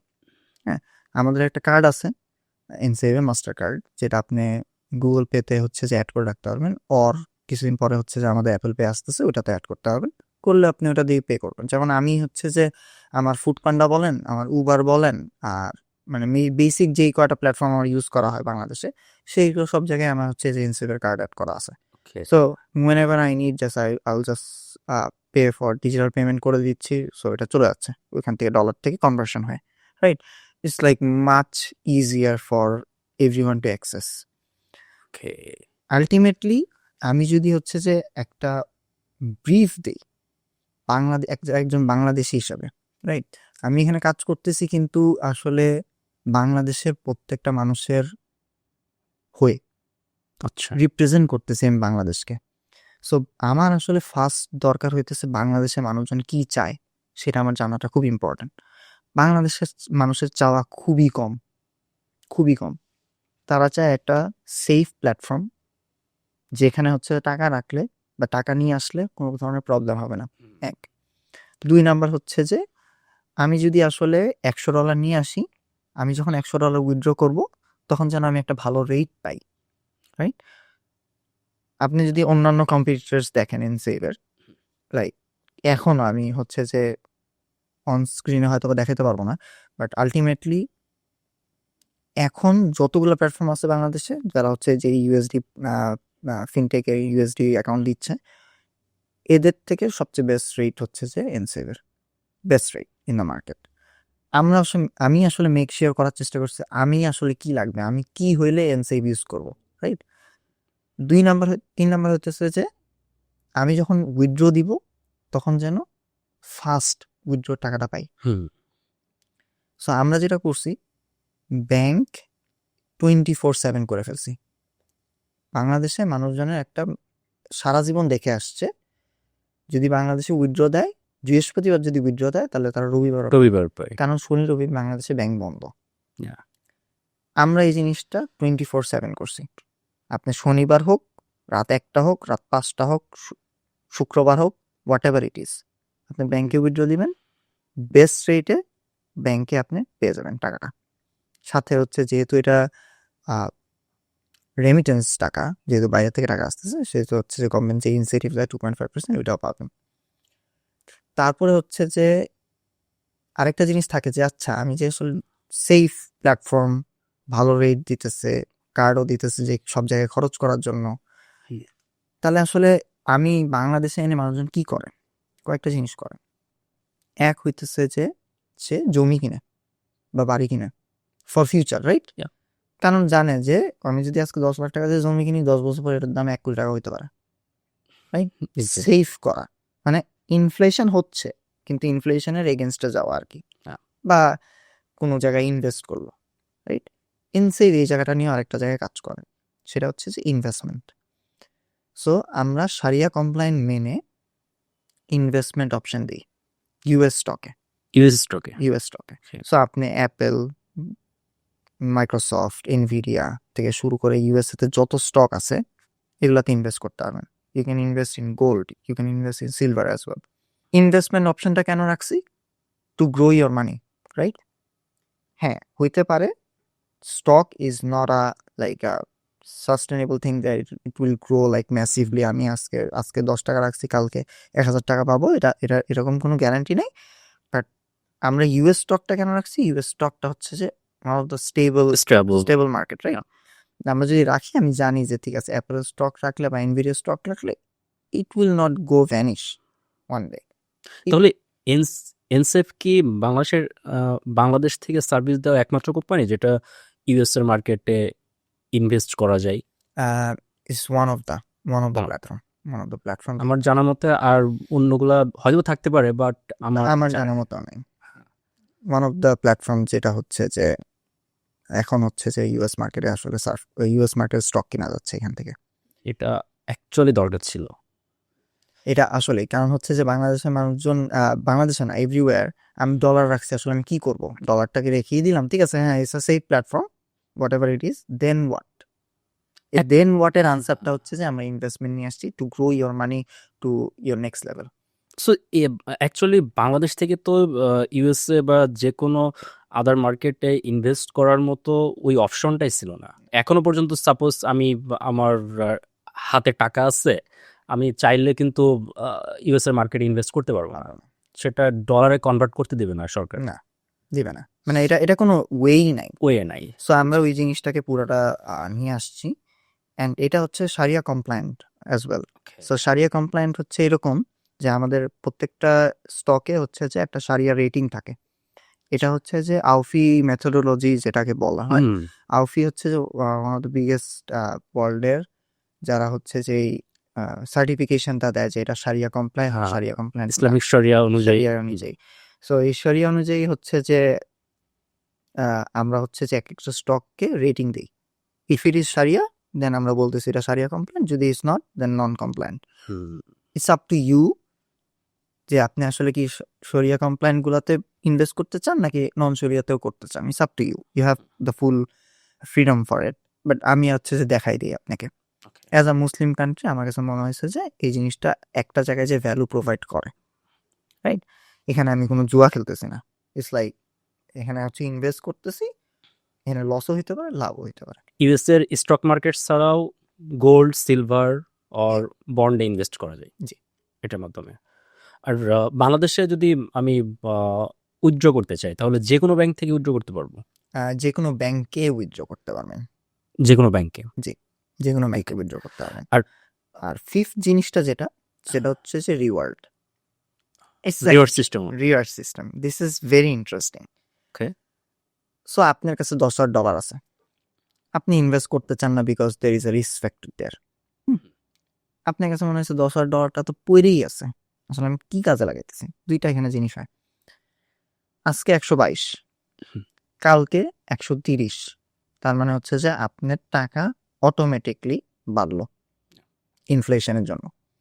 আর 2 নম্বর জিনিস হচ্ছে যে আমি আসলে টাকাটা রাখছি, এটার জন্য আমরা মান্থলি রিওয়ার্ড দিই, মানে বছর একটা রিওয়ার্ড দিই।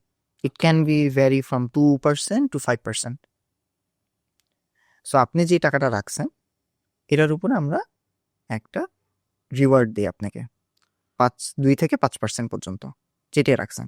ইন্টারেস্টিং ফ্যাক্টটা হইতেছে যে এটা আমরা ডেইলি বেসিসে পে করি। ডেইলি বেসিসে? হ্যাঁ। সো ধরেন আপনার যদি $10,000 থাকে, 5%-এর জন্য আপনি কত পাবেন? Something around $1.5। সরি, বছর শেষ হয়তো বা $500। সো আপনি হচ্ছে যে এটা যদি 360 দিয়ে ভাগ করেন, আপনি হচ্ছে $1.5 মতো আসে। এই $1.5টা আপনি ডেইলি পাবেন। এই জিনিসটা আমরা করি। এখন আপনি বলতেছেন যে এটা কি ইন্টারেস্ট কিনা? Yeah. সো এটা is not like fix thing. So একজন $2 পাইতেছে, একজন 2% পাচ্ছে, একজন 3% পাচ্ছে, একজন 4% পাচ্ছে, একজন 5% পাচ্ছে। আমি হয়তো আজকে 5% পাচ্ছি, 3 মাস পরে হয়তো এটা চেঞ্জ হয়ে যাবে। I might get 3%. লাইক ইসলামী ব্যাংকগুলো যে সিস্টেম, যে সিস্টেমে করে। So it's not a fix reward, it can vary. অথবা এটা কি মাইনাস হতে পারে? না না, মাইনাস না, ওই যে 2 to 5%। বিকজ আমরা জানি যে বেসিক্যালি এটা আপনি স্টপও করতে রেখে দিতে পারেন, যে না আমার কাছে মনে হচ্ছে যে আমি নিবই না, আমার $10,000 আছে বা আমার কাছে $100 আছে, হোয়াট এভার ইট ইজ, এটা এমনি থাকুক, আমি এই জায়গায় কোনোখানে যাবই না। You can stop it, there is a toggle on and off, you can just off it, ওখানে আর আপনার রিওয়ার্ড আমরা দিব না। ওকে। বাট এই জায়গাটা হচ্ছে 2 to 5%, আমরা not fix, it can vary, it can change. এইভাবে হচ্ছে যে আমরা রিওয়ার্ড দিই ডেইলি বেসিসে। These are the interesting factor in আসলে যেটা আসলে বাংলাদেশে এখনো কোনো প্ল্যাটফর্ম দিচ্ছে না। আমরা আসলে কাজই করতেছি বাংলাদেশের মানুষজনের জন্য, থার্ড ওয়ার্ল্ড কান্ট্রি মানুষজনের জন্য। আমরা যদি ওদেরকে ভ্যালু প্রোভাইড না করতে পারি, দরকার নিয়ে আসবো যে ঠিক আছে আমারটা এটা হয়, তাহলে আসলে মানুষজন ইউজ করবে না। You have to give them value, they will respect you, they will actually they will use it, and then eventually if they're happy, they will word of মাউথে হচ্ছে যে ম্যাটারটা হচ্ছে যে ছড়ায় যাবে। Exactly. আলটিমেটলি এই জিনিসটাই হচ্ছে এনসেফটি আমাদের। পিপল আর লাইক সো হ্যাপি, আমাদের ইউজার এতই হ্যাপি যে তারা লিটারেলি নিজেরা বলে যাচ্ছে যে এনসেভ। বাংলাদেশে এনসেফ শুরু করছে কবে? এনসেভের যাত্রা শুরু এপ্রিল থেকে। সো জিরো ইউজার 2024 সালের এপ্রিল, 2025 এপ্রিল, 25 এপ্রিল বাংলাদেশে স্টার্ট করছে। এনসেভ স্টার্ট হয়েছে আরো 2 বছর আগে। আচ্ছা। সো আমরা ডিফারেন্ট কান্ট্রিতে ছিলাম, এখন বাংলাদেশ আর পাকিস্তান স্টার্ট হয়েছে এপ্রিলে। বাংলাদেশ পাকিস্তান আরো কয়েকটা রিজন স্টার্ট হয়েছে। ওকে। আস্তে আস্তে এক্সপ্যান্ড করতেছি আমরা কান্ট্রি বাই কান্ট্রি। সো এইভাবে আস্তে আস্তে বড় হচ্ছে। একটা ইন্টারেস্টিং জিনিস যেটা আমি না বললেই না, so our CEO was here in Bangladesh আসছিল। কবে আসছিল? কবে 10 তারিখ, জানুয়ারি 10 তারিখ, এই যে কয়েকদিন আগে। আচ্ছা তাই? আচ্ছা। সেই কয়েকদিন আগে আসছিল and we try to like arrange so many meetups. Okay. So আমরা এই যে ইউজারদের কথা যেটা বলতেছি যে ইউজারদের জন্য কাজ করা, ইউজাররা হ্যাপি হলে তারা ওয়ার্ড অফ মাউথ করতেছে, রাইট?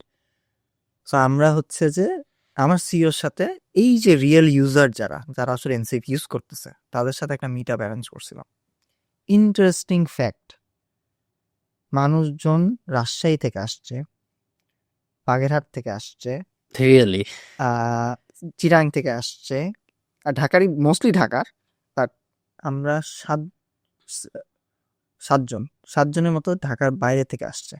তার মধ্যে থেকে যে রাজশাহী থেকে যে ভাই আসছে, সেই ভাই আমাকে এসে বলতেছে, ভাই আমি কখনো ঢাকায় আসিনি, আমি ভাই গ্রামে থাকি, আমি ভাই গ্রামে কাজ করি, আমি হ্যাপি আছি, ওখানেই আছি, আমার আর কিছু দরকার নাই, অ্যান্ড আমি এনসেভ ইউজ করতেছি, আমি খুশি।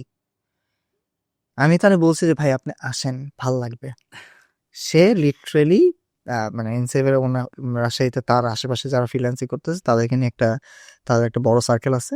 সে ওখান থেকে আসছে, রাজশাহী থেকে এসে দেখা করছে, কথা বলছে, ফিডব্যাক দিছে। বিকজ অ্যাজ আ কোম্পানি আমরা সবসময় হচ্ছে চাই মানুষজন ফিডব্যাক দেখ, সাজেশন দেখ, যে এটা করলে বেটার হবে। সো আমার সিইও ওদের সাথে পার্সোনালি বইসা কথা বলে গেছে। ওকে। এই জায়গাটাই হচ্ছে যে আমরা ভ্যালুটা আসলে প্রোভাইড করতে চাই। It's not like a random company যা এসব বিজনেস করতেছে, নো। আমরা চাই হচ্ছে রিয়েল কানেকশন, আমরা চাই হচ্ছে যে একটা কমিউনিটি বিল্ড করতে, যেখানে হচ্ছে যে মানুষজন স্যাটিসফ্যাকশনটা থেকে নিজের ইচ্ছা থেকে হচ্ছে বলবে যে Nsave best, not Yeah. Like I am paying money for it and like doing the marketing, right? This are like the real market. Real problem solve না করলে তো ইউজার আসবে না। ইনসেপ আপনি যেটা বললেন যে পার্সোনাল ইউজারদের, ইন্ডিভিজুয়াল ইউজারদের জন্য অনেক সলিউশন দিচ্ছে, বাট যারা বিজনেস করে, বিজনেস অ্যাকাউন্টের ক্ষেত্রে এনসেপের কি কি সলিউশন আছে? আচ্ছা, thank you for this question ভাইয়া। সো আমরা very focusing to individual account এতদিন পর্যন্ত। Now we started providing business accounts as well. So আমরা এখন বিজনেস অ্যাকাউন্টও দিই এনসেভের। এই এনসেভের বিজনেস অ্যাকাউন্টে মানুষজন তাদের বিজনেসকে গ্লোবাল স্কেলের জন্য যেটা করতে হয় সেটা করতে পারেন। ইন্টারেস্টিং ফ্যাক্ট এই জায়গাটায় যে আপনি বাংলাদেশের ট্রেড লাইসেন্স দিয়ে একটা এনসেভের বিজনেস অ্যাকাউন্ট খুলতে পারবেন। বাংলাদেশ ট্রেড লাইসেন্স দিয়ে? জি, বাংলাদেশের ট্রেড লাইসেন্স দিয়েই একটা এনসেভের বিজনেস অ্যাকাউন্ট খোলা যাবে, যেটা গ্লোবালি হবে। তো আপনি দেখেন জিনিসটা যেভাবে হয়, যখন আপনি এনসেভ পার্সোনাল অ্যাকাউন্ট খুলতেছেন তখন কিন্তু বাংলাদেশে এনআইডি আর পাসপোর্ট দিয়ে করতেছেন। ওয়াই নট বাংলাদেশের ট্রেড লাইসেন্স আর বিজনেস যে এন্টিটিগুলো যেভাবে কাজ করে ওইটা দিয়ে কেন খুলতে পারতেছি না? So now we can actually provide that as well. So দুইটাভাবে কাজ হয়। এক হইতেছে যে হয় আপনি দেখবেন যে অনেক কোম্পানি আছে যারা হচ্ছে যে এলএলসি ও লিমিটেড কোম্পানি খুলে দিচ্ছে। সো স্ট্রাইপ খুলে দিচ্ছে। অনেক ই কমার্স যারা বিজনেস ওনার্স আছে বাংলাদেশে, তাদের আসলে স্ট্রাইপটা দরকার। তারা তার ওয়েবসাইটে রেখে দেয়, মানে ওয়েবসাইটে হচ্ছে প্লাগ ইন করে, এখান থেকে পেমেন্ট নেয়, সব কিছু হচ্ছে। কিন্তু স্ট্রাইপ থেকে আপনি বাংলাদেশে আনতে পারতেছেন না। সো আলটিমেটলি যেটা করবে সেটা হচ্ছে যে XYZ stripe account So from XYZ Stripe account to Ensave Stripe account, Ensave business account. So business account থেকে if you have like 10 employees, you can actually disperse their salary, as well as আপনি যদি এই business account থেকে বাংলাদেশে withdraw করতে চান, you can do that as well. So basically এতদিন হচ্ছে যে স্ট্রাইপে বসে থাকতো, তারপর হচ্ছে মানুষজন খুঁজতেছে কেমনে আসলে ওই যে ডলারটা বেচা দিয়ে হচ্ছে যে বাংলাদেশে টাকা নিয়ে আসা যায়। সো ওই রাউটটা হচ্ছে যে আমরা ক্লিয়ার করতেছি for businesses, as well as আপনি যদি হচ্ছে যে ক্লায়েন্টের সাথে কাজ করেন অ্যাজ আ বিজনেস, রাইট? আপনার একটা ভিডিও এডিটিং এজেন্সি আছে, বা আপনার একটা সার্ভিস আপনি প্রোভাইড করেন, ওয়েব ডেভেলপমেন্ট এজেন্সি আছে। যখন আপনি এজেন্সি বলতেছেন তার মানে হচ্ছে যে you are a company or you are agency. এই জিনিসটাকে কিন্তু বাইরের ক্লায়েন্টরা অনেক বেশি ভ্যালু দেয় other than a single person, right? যে ঠিক আছে আমি XYZ এর কাছে এই কাজটা দিছি, তাদের কাছে ডকুমেন্টেড আছে, সবকিছু আছে, এবং ওইটাতে লিগাল অ্যাকশন নেওয়া যায়, অনেক কিছু করা যায়। এই জন্য হচ্ছে যে বাইরের মানে আউটসাইড মার্কেট প্লেসের বাইরের যারা আছে তারা হচ্ছে যে বিজনেস গুলাকে হচ্ছে যে অ্যাট্রাক্ট করে বেশি। এখন আপনি বিজনেসের জন্য বিজনেসে একটা ওয়েব ডেভেলপমেন্টের জন্য একটা কাজ পেয়েছেন, বা ওয়েব ডিজাইনের জন্য একটা কাজ পেয়েছেন, বা ভিডিও এডিটিং এর জন্য একটা কাজ পেয়েছেন। সো আপনি XYZ কোম্পানিকে আপনি কাজ দিয়েছেন, এখন XYZ কোম্পানিটা কাজ শেষ করলো, আপনার XYZ কোম্পানি কাজ শেষ করলো, করার পরে আপনার এনসেভের পার্সোনাল অ্যাকাউন্ট আছে। আপনি কি করছেন? আপনার পার্সোনাল অ্যাকাউন্টের ডিটেলস দিয়ে বলতেছেন এখানে পে করো। আপনার ক্লায়েন্ট আপনাকে অ্যাজ এ বিজনেস হিসাবে হায়ার করছেন, আপনি দিতেছেন আপনার পার্সোনাল অ্যাকাউন্ট ডিটেলস, জায়গাটা আসলে বাড়ি দেয়, মানে কনফ্লিক্ট অফ ইন্টারেস্ট। কনফ্লিক্টটা হয়ে যায়, রাইট? সো এই জন্যই হচ্ছে যে বিজনেস যারা আছে তারা যদি এখন বিজনেস অ্যাকাউন্ট খুলে এবং এটার মাধ্যমে ট্রানজ্যাকশন করে, ইটস লাইক প্রফেশনালিজম থেকে শুরু করে ট্রাস্ট অ্যান্ড এভরিথিং ওই জায়গাটায় বিল্ড হয়। সো দ্যাটস ওয়াই আমরা হচ্ছে যে বিজনেস অ্যাকাউন্টটা লঞ্চ করছি, অ্যান্ড বিজনেস অ্যাকাউন্ট দিয়ে হচ্ছে বাংলাদেশের যে কোনো মানুষ এখন হচ্ছে যে বিজনেস অ্যাকাউন্ট খুলতে পারবে। They will get USD account, they will get euro and GBP account, they can withdraw in banks, because in any MFS.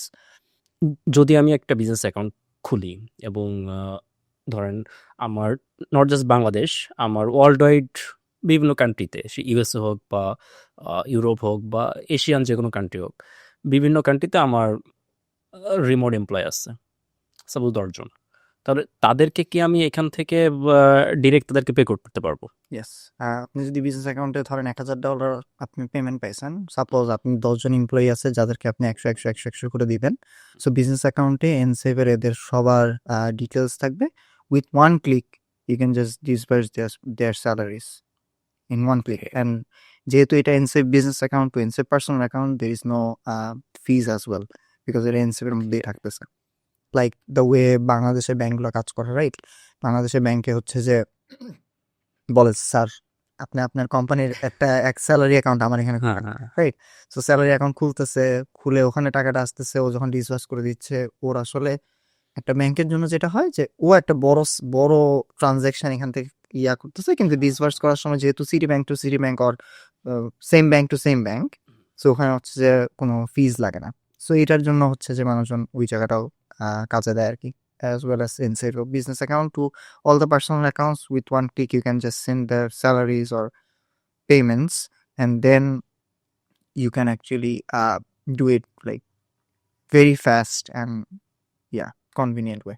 বাইরের দেশের কোনো ক্লায়েন্টের সাথে কাজ করতেছি, বিজনেস ডিলই হচ্ছে, সো সেক্ষেত্রে তার কাছ থেকে পেমেন্ট নেওয়ার জন্য আমি এনসেভের অ্যাকাউন্টটা দেব, অর্থাৎ এনসেভ কি আমাকে কোনো ব্যাংক অ্যাকাউন্ট ডিটেলস প্রোভাইড করবে, অর্থাৎ ভার্চুয়াল ব্যাংক অ্যাকাউন্ট দিবে? মেইনলি ভার্চুয়াল ব্যাংক অ্যাকাউন্টটা কোন দেশের হবে? এখানে হচ্ছে যে আমরা কয়েকটা ভাবে কাজ করি। একটা হচ্ছে যে আপনি যদি আসলে মেইন ICP গুলো দেখেন, মানে যারা আসলে আমাদের ইউজার্স কারা, এরা হচ্ছে যে freelancers, remote workers, content creators. So Upwork, fibre কাজ করে। আপওয়ার্ক, ফাইবারের মেইন যে অ্যাকাউন্টটা যেখান থেকে ডিসবার্স হয় ওটা হচ্ছে US এর। তো যখন হচ্ছে যে US টু US ট্রান্সফার করে, তখন হচ্ছে যে এটাকে বলা হয় ACH ট্রান্সফার। বাংলাদেশে যেমন PFTN বা NPSP, রাইট? ACH ট্রান্সফারটা এটা মাচ চিপার অ্যান্ড মাচ ফাস্টার। হ্যাঁ। সো আপওয়ার্ক, ফাইবার বা US এর ক্লায়েন্টের কাছে যখন কাজ করে, তখন হচ্ছে যে USD-রই ACH অ্যাকাউন্ট আছে আমাদের, ওই ACH অ্যাকাউন্টটা দিয়ে দেওয়া যায়। সো এসিএইচ অ্যাকাউন্টটা দিলে ফাইবার আপওয়ার্ক থেকে আপনি উইথড্র করতে পারবেন, ক্লায়েন্টের কাছ থেকে, ইউএসএ ক্লায়েন্টের কাছ থেকে আপনি টাকাটা নিতে পারবেন। ওকে।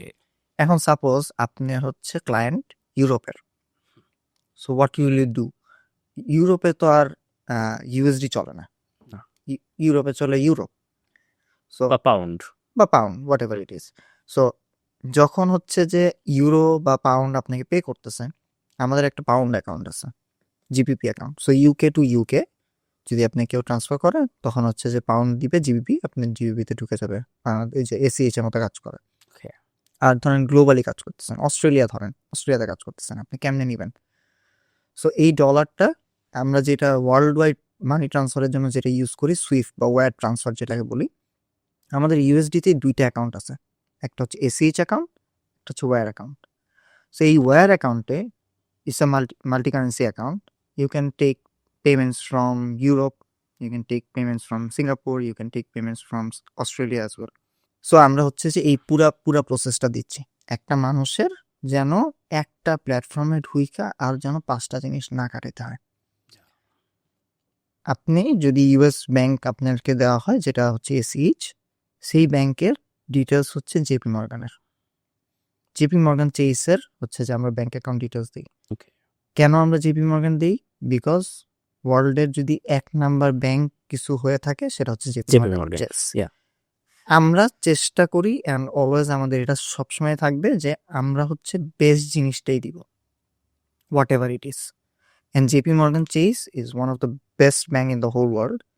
ওইটারই আমরা হচ্ছে যে ইউএস এর অ্যাকাউন্টটা দিই। আর যে ওয়্যার অ্যাকাউন্টটা, সেটা ইউকের একটা ক্লিয়ার ব্যাংক নামে, ওই ক্লিয়ার ব্যাংকের দিই।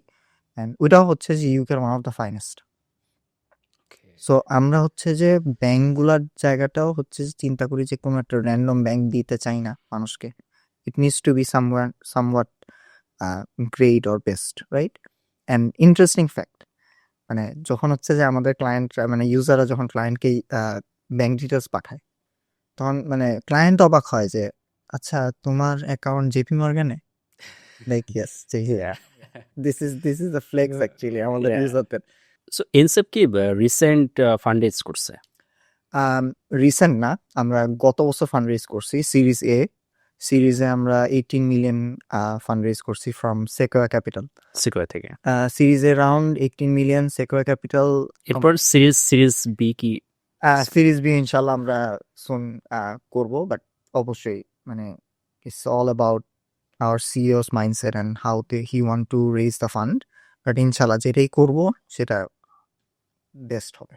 আচ্ছা, আমরা এনসেফ নিয়ে তো অনেক কিছুই জানলাম। আমরা আবার আমাদের টপিকে ফিরে আসি, রিমোট জব নিয়ে। সো রিমোট জব খোঁজার ক্ষেত্রে কোন কোন প্ল্যাটফর্মগুলা সব থেকে বেটার? আমার কাছে লিঙ্কডইন অনেক ভালো লাগে। লিঙ্কডইনের উপরে কিছু নাই। If you can actually learn how to utilize LinkedIn, it's a very great skill. চাকরি পাওয়ার জন্য হইতে পারে, কানেকশনের জন্য হইতে পারে, সব কিছু। আর 2 হচ্ছে যে আমি কয়েকটা জিনিস করি, সেটা হচ্ছে যে ইনডিড আর ওয়াইসি ডিরেক্টরি খাটাই। সো এই জিনিসটা আমি আরও কয়েক জায়গায় বলছি। সো আলটিমেটলি জিনিসটা এরকম হয়,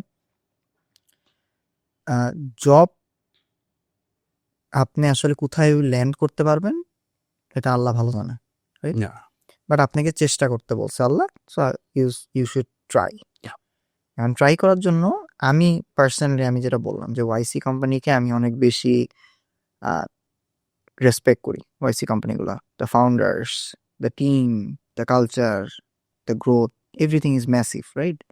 সো আমার কাছে, আমি হচ্ছে ওয়াইসি কোম্পানিতে কাজ করতে চাই, ওয়াইসি কোম্পানিগুলোর জন্য। সো ওয়াইসি কোম্পানিগুলো মোস্টলি রিমোট হায়ার করে। এখন আপনি ওয়াইসি কোম্পানি থেকে কেমনে হচ্ছে যে অ্যাপ্লাই করবেন? সো ওয়াইসি ডিরেক্টরি বলে একটা জিনিস আছে, ওখানে এখন পর্যন্ত যত ওয়াইসি কোম্পানি আসলে ওয়াইসিতে ঢুকছে, ওয়াই কম্বিনেটরে ঢুকছে, ওখানে সবগুলো কোম্পানির লিস্টিং থাকে। সাথে ওদের একটা জব পোর্টাল আছে ওয়াইসি ডিরেক্টরির ভিতরেই। ওখানে যে আপনি হচ্ছে যে সার্চ করতে পারবেন রিমোট জব। হইতে পারে যে আপনি এই লাইনে কাজ করতেন, বিজনেস লাইনে, আপনি you can select business and দেখতে পারেন যে আসলে কারা কারা হায়ার করতেছে। ওখানেই আপনি হচ্ছে অ্যাপ্লাই করতে পারবেন with a very minimum effort. Right? ওখানে আপনার সব সিভি টিভি দেওয়া থাকে, সবাই জানে যে ঠিক আছে আমি দেখলাম সিভি ভালো লাগছে, তারপরে আমি ওর সাথে একটা কল ইন্টারভিউ নিই, ইটস ফাইন। সো আমি সবসময় হচ্ছে যে এই জায়গায় যাই বিকজ দুইটা জিনিস, এক হচ্ছে ভালো কোম্পানি, দুই হচ্ছে খুবই ইজিলি আমি বাছাই করতে পারি। Okay. আর স্টার্ট আপগুলো মেইনলি রিমোট হায়ার করে। সো যেহেতু তাদের ফান্ডিংয়ের একটা ব্যাপার আছে, তাদের ওয়ার্কের একটা ব্যাপার আছে, তাদের টাইম লাইনের একটা ব্যাপার আছে, সব কিছু মিলে রিমোট ওয়ার্কে তারা কমফোর্টেবল, যেহেতু দিস এরা অফ কোম্পানিজ, রাইট? এই জায়গাটায় হচ্ছে যে ওয়াইসি কোম্পানি ডিরেক্টরিতে যাবেন আপনারা, যায় হচ্ছে যে সার্চ করবেন, সে ঠিক আছে ওদের প্রতি বছর 600 কোম্পানির মতো ঢুকে, 4টা ব্যাচে 150 প্রায়। মানে 150 কোম্পানির মধ্যে হইতে পারে আপনি একটা জব ল্যান্ড করতে পারছেন। হ্যাঁ, এটা একটা। আরেকটা হচ্ছে লিঙ্কডইন, আর ইন্ডিডও আছে মাঝখানে। ইন্ডিডে আপনি হচ্ছে যে অনেক রিমোট অপরচুনিটি পাবেন, you can try there as well. লিঙ্কডইনের কথা যদি বলি, লিঙ্কডইনটা হচ্ছে যে খুব ইন্টারেস্টিং যদি এটাকে কাজে লাগানো যায়। আমি যখন জবে অ্যাপ্লাই করতাম, আমি হচ্ছে যে সকাল থেকে যখন শুরু করতাম, তখন হচ্ছে যে ফার্স্টে ফিল্টারে যে লিখতাম যে ইজি অ্যাপ্লাই কোনগুলো আছে। ইজি অ্যাপ্লাই 3টা 5টা টিপ দিলেই আপনার হচ্ছে যে অ্যাপ্লাই হয়ে যাচ্ছে। এটা একটা সেগমেন্ট। আরেকটা সেগমেন্ট হচ্ছে যে আপনাকে আসলে ডিটেলস লিখতে হয়, হইতে পারে লিঙ্কডইনে লিখতে হয়, আর না হলে হচ্ছে যে ওরা ওদের জব পোর্টালে নিয়ে যায়, জব পোর্টাল থেকে ওখানে অ্যাপ্লাই করতে হয়। সো এই জিনিসগুলো হচ্ছে যে প্রথমে হচ্ছে যে সকালবেলা উঠে হচ্ছে যে টিকটক করতাম, এই 2টা রেখে দিতাম, যেখানে হচ্ছে যে আমি পরে অ্যাপ্লাই করব। আমার কাছে মনে হয়েছে যে ঠিক আছে দিস টু আর এখানে এখানে এটা ভালো, এটার সাথে আমার ম্যাচ করে, যেই রোলগুলো চাইতেছে বা যে রেসপন্সিবিলিটিও চাইতেছে একটা ক্যান্ডিডেটের কাছ থেকে, এটা আমার আছে।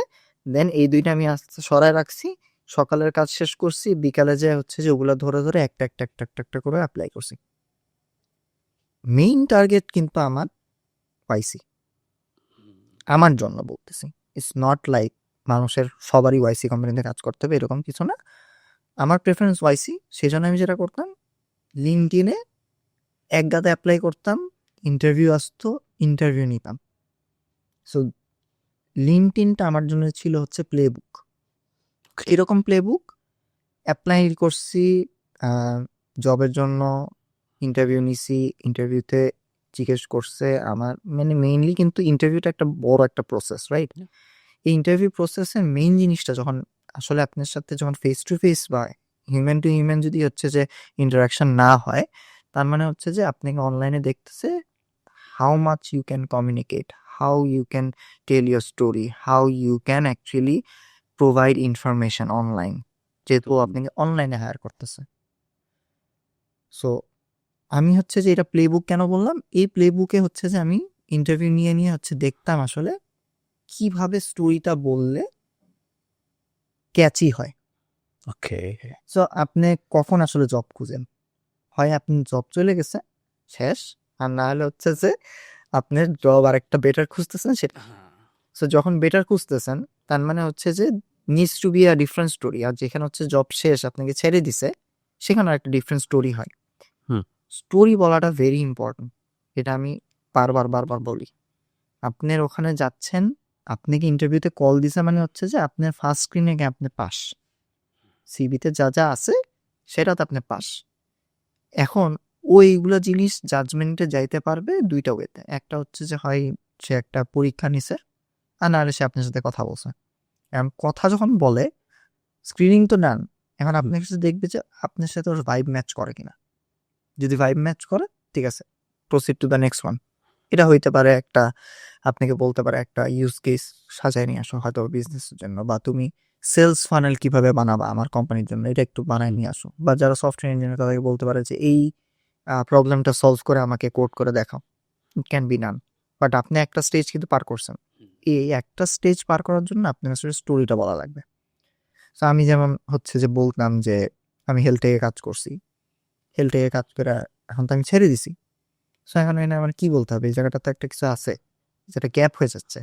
স্টোরি যখন আপনি বই পড়েন তখন কিন্তু মনে হয় মাঝখানে গ্যাপ হয়ে যাচ্ছে যে অস্থির। আমরা হচ্ছে যে Exactly, হ্যাঁ। First part, second part, third part কবে আসবে এটার জন্য আমরা ওয়েট করি, রাইট? সো যদি ছাড়া হয়ে যায় তাহলে ওই বই ফ্লপ, ওই খণ্ড আর কেউ পড়বে না। সো আমি ধরুন বলি যে ঠিক আছে আমার আসলে যেটা সত্যি যে ঠিক আছে আমার আসলে হেলথ টেকে কাজ করতে ভালো লাগতেছে না, এই জন্য আমি হেলথ টেক ছাড়ছি। অ্যান্ড আমার কাছে সিমultaneously মনে হয়েছে যে আমার আসলে এআই স্পেস থেকে, এআই বাবল থেকে আমি অনেক বেশি দূরে। তখন আমি এটাকে এমনি লিঙ্ক আপ করে দুইটা কোম্পানি, এই অ্যালাম হেলথ থেকে কিভাবে আমি হচ্ছে যে কিউএসের ওই এআই কোম্পানিতে গেলাম, এই দুইটা হচ্ছে যে আমি জোড়া লাগাই। ওকে।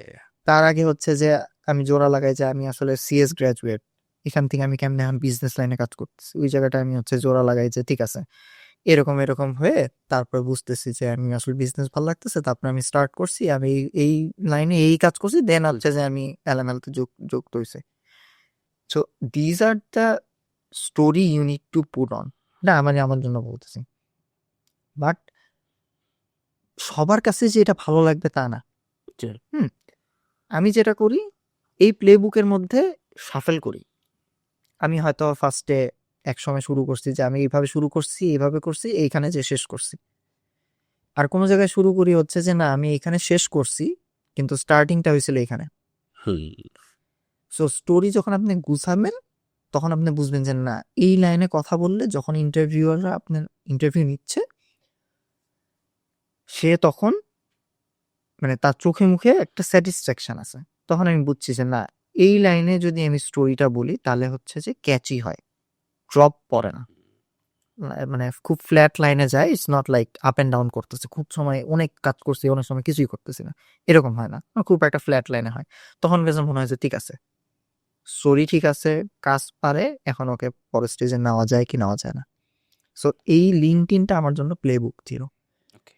আমি এখানে হচ্ছে যে 4-5-6টা ইন্টারভিউ নিতাম প্রতিবার জব সুইচের পরে, যে ঠিক আছে এইভাবে স্টোরি বললে আসলে, কিন্তু এই জিনিসটা একটা কনসেপ্ট বাংলাদেশের সবার থাকা উচিত আমি মনে করি পার্সোনালি, যে ইন্টারভিউ যে নিচ্ছে আর ইন্টারভিউ যে দিচ্ছে, ধরুন আমি ইন্টারভিউ দিচ্ছি, আসলে ইন্টারভিউ যে নিচ্ছে সে আসলে ইন্টারভিউ রান করে না, যে আসলে ইন্টারভিউ দিচ্ছে দিচ্ছে সে সে রান আসলে করে। ইন্টারভিউটা রান করে, বা সেই আসলে পুরা ড্রাইভটা করে আসলে ইন্টারভিউটা কেমন হবে।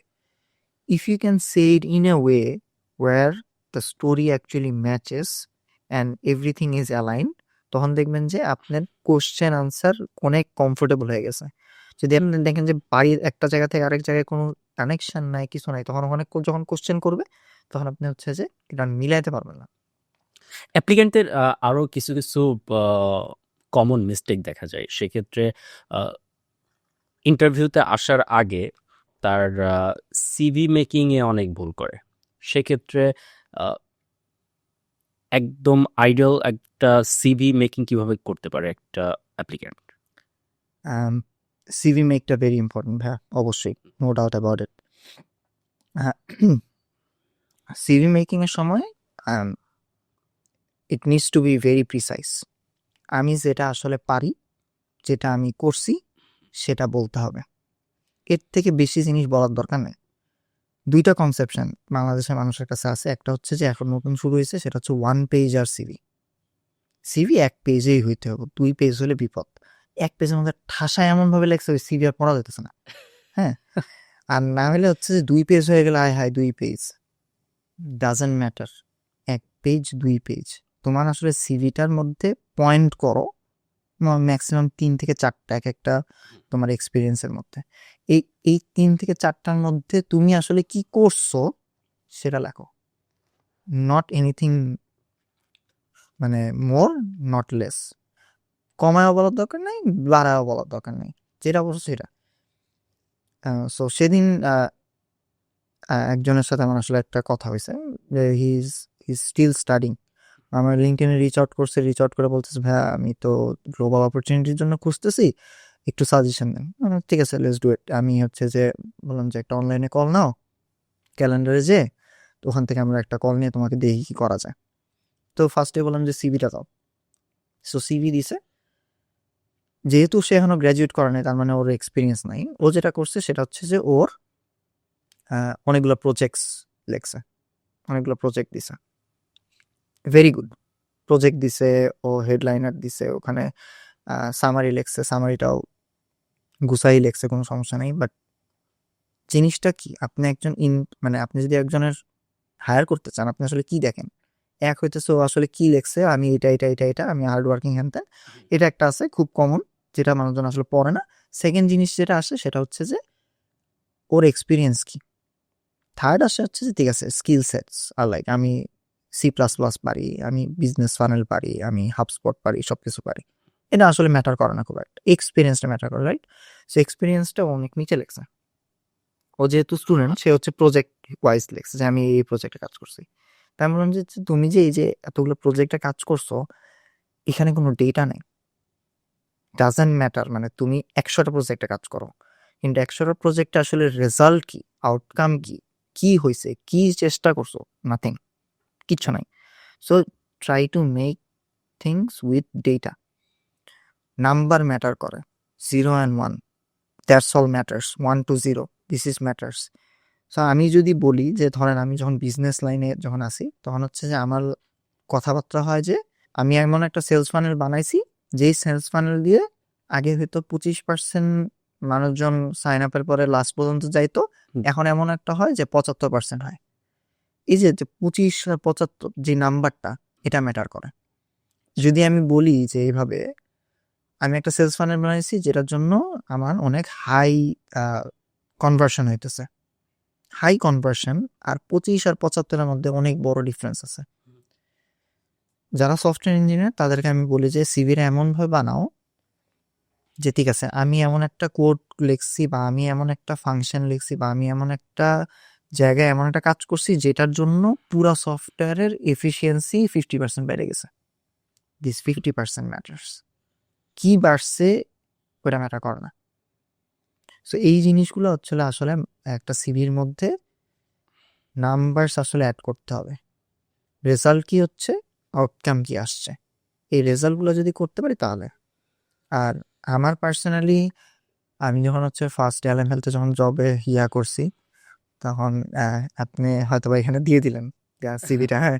সো এই সিভির মধ্যে হচ্ছে যে একটু কালারফুল ছিল, আচ্ছা। বিকজ তখন আমার নাই, এক্সপিরিয়েন্স নাই, হ্যাঁ। কি আর করবো। ঠিক আছে একটু সুন্দর করে বানাই, যেন হচ্ছে যখন একটা রিক্রুটার আমার সিভিটা দেখবে তখন বলছে, ঠিক আছে ভালো বানাইছে, হ্যাঁ ওর সাথে একটু কথা বলা যায়, কথাটা বলি আগে। আর পরবর্তী সময়ে এই যে ধরেন এই যে এটা দেখাচ্ছেন, সো এটা হচ্ছে যে আমার লাস্ট সিভি। তো এটার মধ্যে হচ্ছে যে I have the experience, I have all the things that I am, মানে আমার কাছে প্রুফ করার মতো পয়েন্ট আছে যে ঠিক আছে তুমি যদি আমাকে নাও তাহলে হচ্ছে যে আমি এগুলো করে আসছি and I can deliver that us well. তখন হচ্ছে যে আমি সাদা মাটা হোয়াইট অ্যান্ড ব্ল্যাক এর মধ্যে হচ্ছে সিভিতে চলে গেছি। সো এটা ম্যাটার করে এক একজনের কাছে, কিন্তু ওই যে জিনিসটা যে আমি রং মাখায় ধরেন উড়ায় গেছি, ওরকম হলো মানে একটা সৌন্দর্যর, কিন্তু সুন্দর জিনিস সবার কাছেই সুন্দর, সো ওই সুন্দর জিনিসটা থাকা উচিত। আমরা রিমোট জব নিয়ে তো সাকিব ভাই অনেক কথাই বললাম। সো আমরা লাস্ট ফিনিশিংয়ে একটা বিষয় আমার কাছে জানার খুবই আগ্রহ। নট জাস্ট আমি, দর্শকদেরও অবশ্যই এটা জানা উচিত যে এনসেফে যেহেতু আপনি কাজ করতেছেন, আহ, এটা ফিনটেক কোম্পানি, মানুষ যত ইনকাম করবে তাদের ইনকামটা তো মোস্ট ইম্পর্টেন্ট। Yeah. সমস্ত ইনকামটা সেখানে রাখবে অথবা সেখান থেকে বিভিন্ন জায়গায় ইনভেস্ট করবে। সো এনসেফ আসলে কতটুকু সেফ, মানুষ কেন এনসেফকে ট্রাস্ট করবে? হ্যাঁ, এই জায়গাটা হচ্ছে যে একটা ফান্ডামেন্টাল জিনিস আছে, যেটা হচ্ছে যে আমি হচ্ছে যে ক্লিয়ার করে দিতে চাই সবার জন্য। সো এনসেভে আপনার যেই টাকাটা এখানে থাকতেছে, it needs to be legal money, because it's a bank. ব্যাংকে আপনি ভাই 1 টাকা ইলিগাল মানি এসে পড়ছে মনে করেন না, না 1 টাকাও ইলিগাল, যে ক্রাইম 10 কোটি টাকা illegal, same. Same crime. So legal মানির জন্য আমাদের কোনো বাধা ছড়া নাই। সেকেন্ড জিনিসটা আসতেছে যে আমি 1 টাকা রাখি আর $10,000 রাখি আর 100-কে রাখি, $1,00,000 রাখি, যেটাই হোক এটা যেন সেফলি থাকে। কিভাবে এনশিওর করতেছে? সো এনসেভ একটা জিনিস করে, সেটা হচ্ছে যে সেফ গার্ডিং। আমরা হচ্ছে ইউকে অ্যান্ড ইউএস রেগুলেশন মেনে হচ্ছে যে আমাদের এনসেভ চলে। Okay. সো এখানে একটা সিস্টেম আছে, সেটার নাম হচ্ছে সেফ গার্ডিং। সেফ গার্ডিংটা আপনারা যারাই হোক তারা যদি চ্যাট জিপিটিকে লেখে যে হোয়াট ইজ সেফ গার্ডিং, বলে দিবে। বাট সেফ গার্ডিংটা কাজ করে এইভাবে, আপনার টাকাটা যখন ব্যাংকে আসে, হুম। ব্যাংক এটা কি করে, give it to someone else as loan, as credit or whatever it is. Yeah. ব্যাংকের কাছে ওই টাকাটা থাকে না, এন্ড পরবর্তীতে ব্যাংক এটাতে লাভ করে হচ্ছে যে আপনাকে দেয়, ব্যাক করে। এই ব্যাক করার সময় আপনাকে হচ্ছে যে আপনি হচ্ছে যে ওই টাকাটাও পাচ্ছেন যখনই উইথড্র করতে পারতেছেন, আর না হলে হচ্ছে যে আপনাকে ব্যাংক হচ্ছে যেভাবে আসলে they income from them, right? Yeah. Safeguarding জিনিসটা হচ্ছে যে আপনি যদি 1 টাকা থাকে এবং 100 জনের যদি 1 টাকা করে 100 ডলার থাকে, এই টাকাটা ব্যাংক কোনোখানে ইনভেস্ট করতে পারবে না, নট ইভেন এনসেফ এই টাকাটা ধরতে পারবে। সো সেফ গার্ডেড অ্যাকাউন্ট বলে একটা জিনিস আছে, এটার মানে হচ্ছে যে এই টাকাটা কোনোখানে যায় না, কোনোখানে নড়ে না, it's fully separated from the banks money, এনসেভের money and everything. Okay. So কেন আমরা সেফ গার্ডিং করতেছি? আপনারা যদি অন্যান্য প্ল্যাটফর্মগুলো দেখেন, সেখানে বলতেছে যে your money will be safe, and কেন, যদি কিছু হয় তাহলে হচ্ছে যে আপনি 2 লাখ 2.5 লাখ ডলার পর্যন্ত আপনি হচ্ছে ব্যাক পাবেন। কিভাবে? বিকজ ওটাতে ইন্স্যুরেন্স করা আছে। এই জন্য যখন হচ্ছে যে এটা কেন দেয়, যখন ব্যাংক হচ্ছে যে এগুলা সবাইকে দিয়ে দেয়, ব্যাংক তো দিয়ে দিচ্ছে, হুম। ব্যাংকের কাছে তো টাকা থাকতেছে না। এখন ব্যাংক যদি সামহাও কোনো সময় দেউলিয়া হয়ে যায়, সাপোজ ব্যাংক ক্রাপ্ট হয়ে গেছে, এখন কি করবেন? তখন ইউএস ব্যাংক যদি হয় বা অন্য গভর্নমেন্টের যখন ব্যাংক হয়, এই গভর্নমেন্ট আসে, ব্যাংকটাকে হ্যান্ড ওভার নেয়, নিয়ে যত কাস্টমার ছিল, যত ক্লায়েন্ট ছিল, তাদেরকে হচ্ছে যে ওই ইন্স্যুরেন্সের আন্ডারে এত লাখ ডলার পর্যন্ত সবাইকে টাকা ফেরত দিয়ে দেয়। আমরা ওই জায়গায় যাইনি, আমরা গেছি হচ্ছে সেফ গার্ডিং এ, যে ব্যাংক বন্ধ হয়ে গেছে, ব্যাংক্রাপ্ট হয়ে গেছে, কিন্তু আপনার টাকা ব্যাংকেই আছে, বিকজ ওটা ব্যাংক কোনোখানে লোন বা ক্রেডিট বা কিছু করতে পারে না, এনসেফ ওইটা ধরতে পারবে না। That's how much safe is Nsave. আমরা রিমোট জব নিয়ে এবং এনসেফ নিয়ে অনেক কিছুই আলোচনা করলাম ভাই, অ্যান্ড আশা করি রিমোট জব রিলেটেড এবং এনসেফ রিলেটেড যা যা কোশ্চেন সাধারণ দর্শকদের ছিল এবং আমার ভিতরে ছিল, সবই করছি। সো এখন আপনার সাথে যদি কেউ কমিউনিকেশন করতে চায়, কিভাবে আপনার সাথে কমিউনিকেশন করতে পারে? তার হতে পারে সে কোনো জবের আশায় আপনাকে নক দিতে পারে, বা আপনার কাছ থেকে কোনো কিছু শেখার জন্য, বা আপনার এক্সপিরিয়েন্সটা তার সাথে শেয়ার করতে পারেন, যার জন্য আপনার সাথে কিভাবে কমিউনিকেশন করতে পারে? ওকে ভাই, থ্যাংক ইউ সো মাচ। আসলে ইট ওয়াজ আ গ্রেট কনভারসেশন আপনার সাথে। ভালো হয়েছে যে অনেকক্ষণ বসে আড্ডার চলে হচ্ছে যে আমরা অনেকগুলো কথা বললাম। অ্যান্ড যদি আসলে আমি সবসময় মনে করি যে যদি আমার কথায় যেদিন আমরা এই ভিডিওটা যাবে, ইনশাল্লাহ এই ভিডিওটা যাওয়ার পরে তারপরে মানুষজন দেখবে, রাইট? যদি একজনের উপকার হয়, তাহলে আসলে একজনের উপকার করতে পারছি। এক্স্যাক্টলি। অ্যান্ড যদি কারো আসলে, আমি রিমোট ওয়ার্কিং করতেছি প্রায় 5 বছর, অ্যাজ আই টোল্ড ইউ। আর freelancing industry plus remote working ইন্ডাস্ট্রিতে ঢোকা হচ্ছে যে through my Nsave journey, right? And আমার কাছে আমার লিঙ্কডইনের প্রোফাইল হচ্ছে যে ভিডিও ডেসক্রিপশনে দেওয়া থাকবে। So anyone who wants to talk to me, or আমার প্রোফাইলে যাবেন, দেখেন যে আমি আসলে কিভাবে, ওখানে আমার সব কিছু ইন ডিটেইলে লেখা আছে। আপনি আসলে, আমি সিভিতে আসলে যে জিনিসগুলো লেখা, ওখানে ওইভাবে লেখা আছে কিভাবে আমি আসলে এক একটা এক্সপিরিয়েন্সকে, আমার ক্যারিয়ার যেগুলো জায়গায় কাজ করছি, কিভাবে আমি হচ্ছে যে আসলে লিখছি আমার পয়েন্ট আউটগুলা, কিভাবে নাম্বারগুলো অ্যাড করছি, এটাও মানুষজন দেখতে পারবে। সাথে আমার সাথে অনেক কানেক্ট হয়ে নিয়েন। অ্যান্ড যদি হচ্ছে যে অ্যাজ ওয়েল অ্যাজ এনসেফ সম্পর্কে যদি কারো ইন্টারেস্ট থাকে, ইন্টারেস্ট থাকে, যে অবশ্যই সরাসরি কি আপনার সাথে যোগাযোগ করতে পারবে? ইনশাল্লাহ আজকে হোক, কালকে হোক, 1 সপ্তাহ পরে হোক, আমি রিপ্লাই দিই। হ্যাঁ, কিন্তু রিপ্লাই দিই আমি। হ্যাঁ, সো ইনশাল্লাহ যদি কারো কোনো কোশ্চেন থাকে, please reach out to me on LinkedIn. এনসেভের ডিসক্রিপশনে হচ্ছে যে এনসেভের আছে, লিঙ্ক দেওয়া আছে, ওখান থেকে এনসেভটা ট্রাই করেন। আমার কাছে মনে হয় যে যারা ফ্রিল্যান্সার আছে, যারা রিমোট ওয়ার্ক করতেছে, কন্টেন্ট ক্রিয়েটার্স যারা হচ্ছে যে অনলাইনে আর্ন করতেছে, বা আপনারা যারা হচ্ছে যে ভিডিও মেক করতেছেন, তাদের জন্য আসলে এনসেফটা ভেরি ভেরি হেল্পফুল। আর যারা বিজনেস ওনার্সরা আছেন, তাদের জন্য তো একটা নতুন জিনিস আনলামই। So exactly come to Nsave, try it out, if you feel good just let me know. আমার ভালো জিনিস শুনতেও ভালো লাগে মাঝে মাঝে। এক্স্যাক্টলি